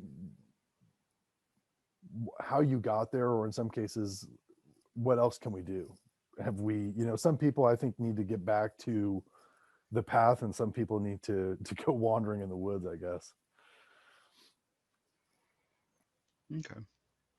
Well, Seth, this is our last question of the night, and I always take this time to always thank my guests. I really, really appreciate your time. I mean, even COVID or not, Sunday nights are always family time. And so for you to kind of, sit down with me for a few hours and talk about your love of Habanos in this case, and some other topics, has just been really great. So I cannot thank you enough for setting some time aside for me to talk to me and share with my audience your thoughts and your expertise on a really interesting area when it comes to this the premium cigar industry. Yeah, man, absolutely. So the last question of the night, of course, is always our curveball segment, and this is introducing the newest sponsor to ELOSOFUMARTAKES, Dunbarton Tobacco and Trust. So the Dunbarton Tobacco and Trust curveball segment, fastballs or curveballs, it doesn't matter. Since the company's inception, Steve Sock has been knocking them out of the park. 5 consecutive years in the consensus top 3. Yeah, I looked it up. So here it is, Seth, and I'm going to share my screen on this because I think this is a little something fun. So I was looking back at some memories, and I saw something on your feed from a year ago, and I thought about it throughout the year, and then it came up 1 year later, and here it is. There you go. You shared this I don't want to call it a meme, but you shared this graphic a year ago. So first time in history we can save the human race by laying in front of the TV and doing nothing. Now, the part of this, which was for 2 weeks, because at the time it was just 2 weeks. Yes. So in lying in front of the TV for 2 weeks and doing nothing, let's not screw this up. So it obviously wasn't 2 weeks. Yeah. It has been an entire year plus now. So we're going into 1 year plus of the COVID era of the human race. So here's my question for you. Knowing that you've looked back on the year and knowing that you posted this, and how would you have prepared differently? And looking back at you actually posting this now, how do you obviously didn't age well, but how do you feel it aged, and how do you feel you would have done to prepare differently, knowing where we are 365 plus days later? How would I have prepared differently for COVID-19? Man, that's a tough question. I don't know how I'd prepare for it again. Wow, that's tough, man. That's a really tough. That's a curveball question. Probably prepare more for understanding. We live in a society now where everything is readily available and we expect things all the time, and um we never slow down. That I think to prepare for it would start slowing down or preparing. How do you slow down the world and keep your sanity when you live in a city and you're really not supposed to really go anywhere, and you also have a family. So it's thinking about, prepping for more family activities. That's what I'd say within my own property, in my own house. That's what I would do differently. I would have bought stock in Netflix. Yeah, that's what was it? The Zoom. Zoom and Netflix. Zoom Netflix. Amazon, I couldn't afford Amazon stock before, so that's kind of like I can't afford it now, especially now. But Oh gosh, it must have. I'm sure I could pull it up what it was before and what it is now, but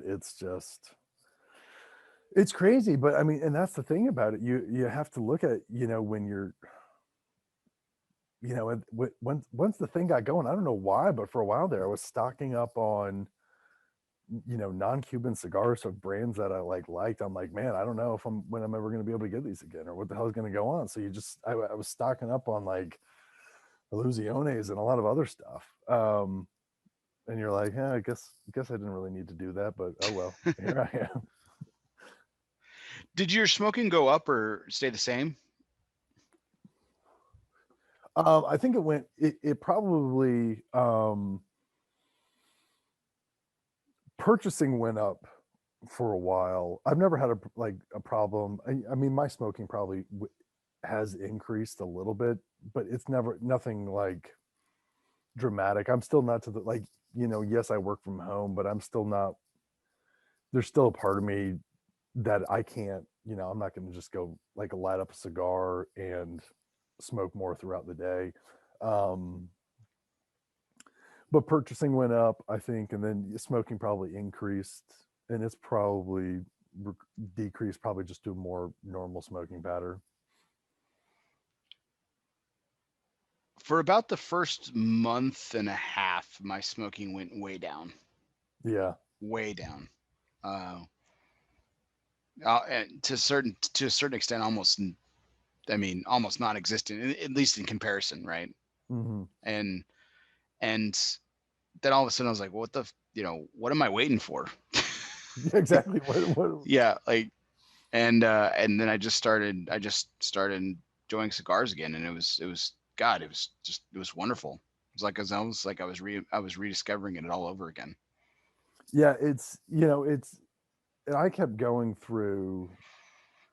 It was probably just we were doing a lot of reviews and still putting those numbers out, so I was still smoking those. But we usually go to the beach and we have these family vacations in the summertime, and I usually take those times, and that's where I smoke a lot of stuff that I love, that I haven't smoked in a while, or just stuff that I just want to smoke on vacation. So I feel like I have a lot of vacation cigars that have just been sitting around, um, waiting for me to smoke them when I'm out of town and I'm not going to cigar shops or anything like that. Mm. Well, Seth, again, I can't thank you enough for taking the time to sit down with me this evening. It was really engaging, really fun, really good conversation. Really enjoy this topic. Yeah. Overall, I think it's an important one. I think the insight that you bring to it specifically is just is really, really unique. And I just really appreciate the time that you take to sit down with me. I really appreciate it. Oh, absolutely, man. It's People gotta listen. Smoke a lot of stuff out there. Sometimes you're not gonna like it. Sometimes you're gonna love it. But it's good just to smoke all different types of tobacco, just to get an understanding of tobacco. Absolutely. Well, everyone out there, really appreciate my audience tonight. Really appreciate this particular subject, and really just appreciate all those likes, shares, and comments. Keep checking us out on our YouTube page. If you are ELOSOFUMAR, don't forget to hit the subscribe button. Also, check out a calendar of upcoming guests, which will be coming out later this week on ELOSOFUMAR's Facebook page. That's where you're watching us right now, so it should be easy to find. You can always hit the like button as well. Turn those alerts on, notifications, always a good thing. You can stay up to date on all the upcoming guests here on ELOSOFUMARTAKES. Really excited to have some guests that we have coming up over the next few weeks. I can't seem to speak, but I'm really excited to actually have next week from our 160-second take. Man, I'll be keeping up jokingly but not jokingly aside, past his bedtime. Jack Tarano of Espinosa Cigars. We talked about Espinosa a couple of times, so Jack will be on. Really excited to have him. It'll be my first time on my show, and man, what an incredible history that his family has in the cigar industry, and his own experience will be something that I definitely want to check out. So that'll be next week on the 28th. It'll be take 162. Be sure if you are listening to this show wherever you listen to podcasts, whether that be on Apple Podcasts, Spotify, Google Play, Podbean, or iHeartRadio, or wherever you listen to podcasts, be sure you hit that download, subscribe, and review button. If you are a subscriber, please unsubscribe, but please don't forget to resubscribe. That helps me with my numbers, so I can get great guests like Seth to come back and visit me from time to time. This was a great time. Thank you for everyone out there who stayed with us tonight. This was our 161st take, live from the Alec Bradley Lone Star Studios of Euless, Texas. I'm your host, Barry Duplessis, as always. He's Seth Geise, and guess what, everyone? We'll see you next time.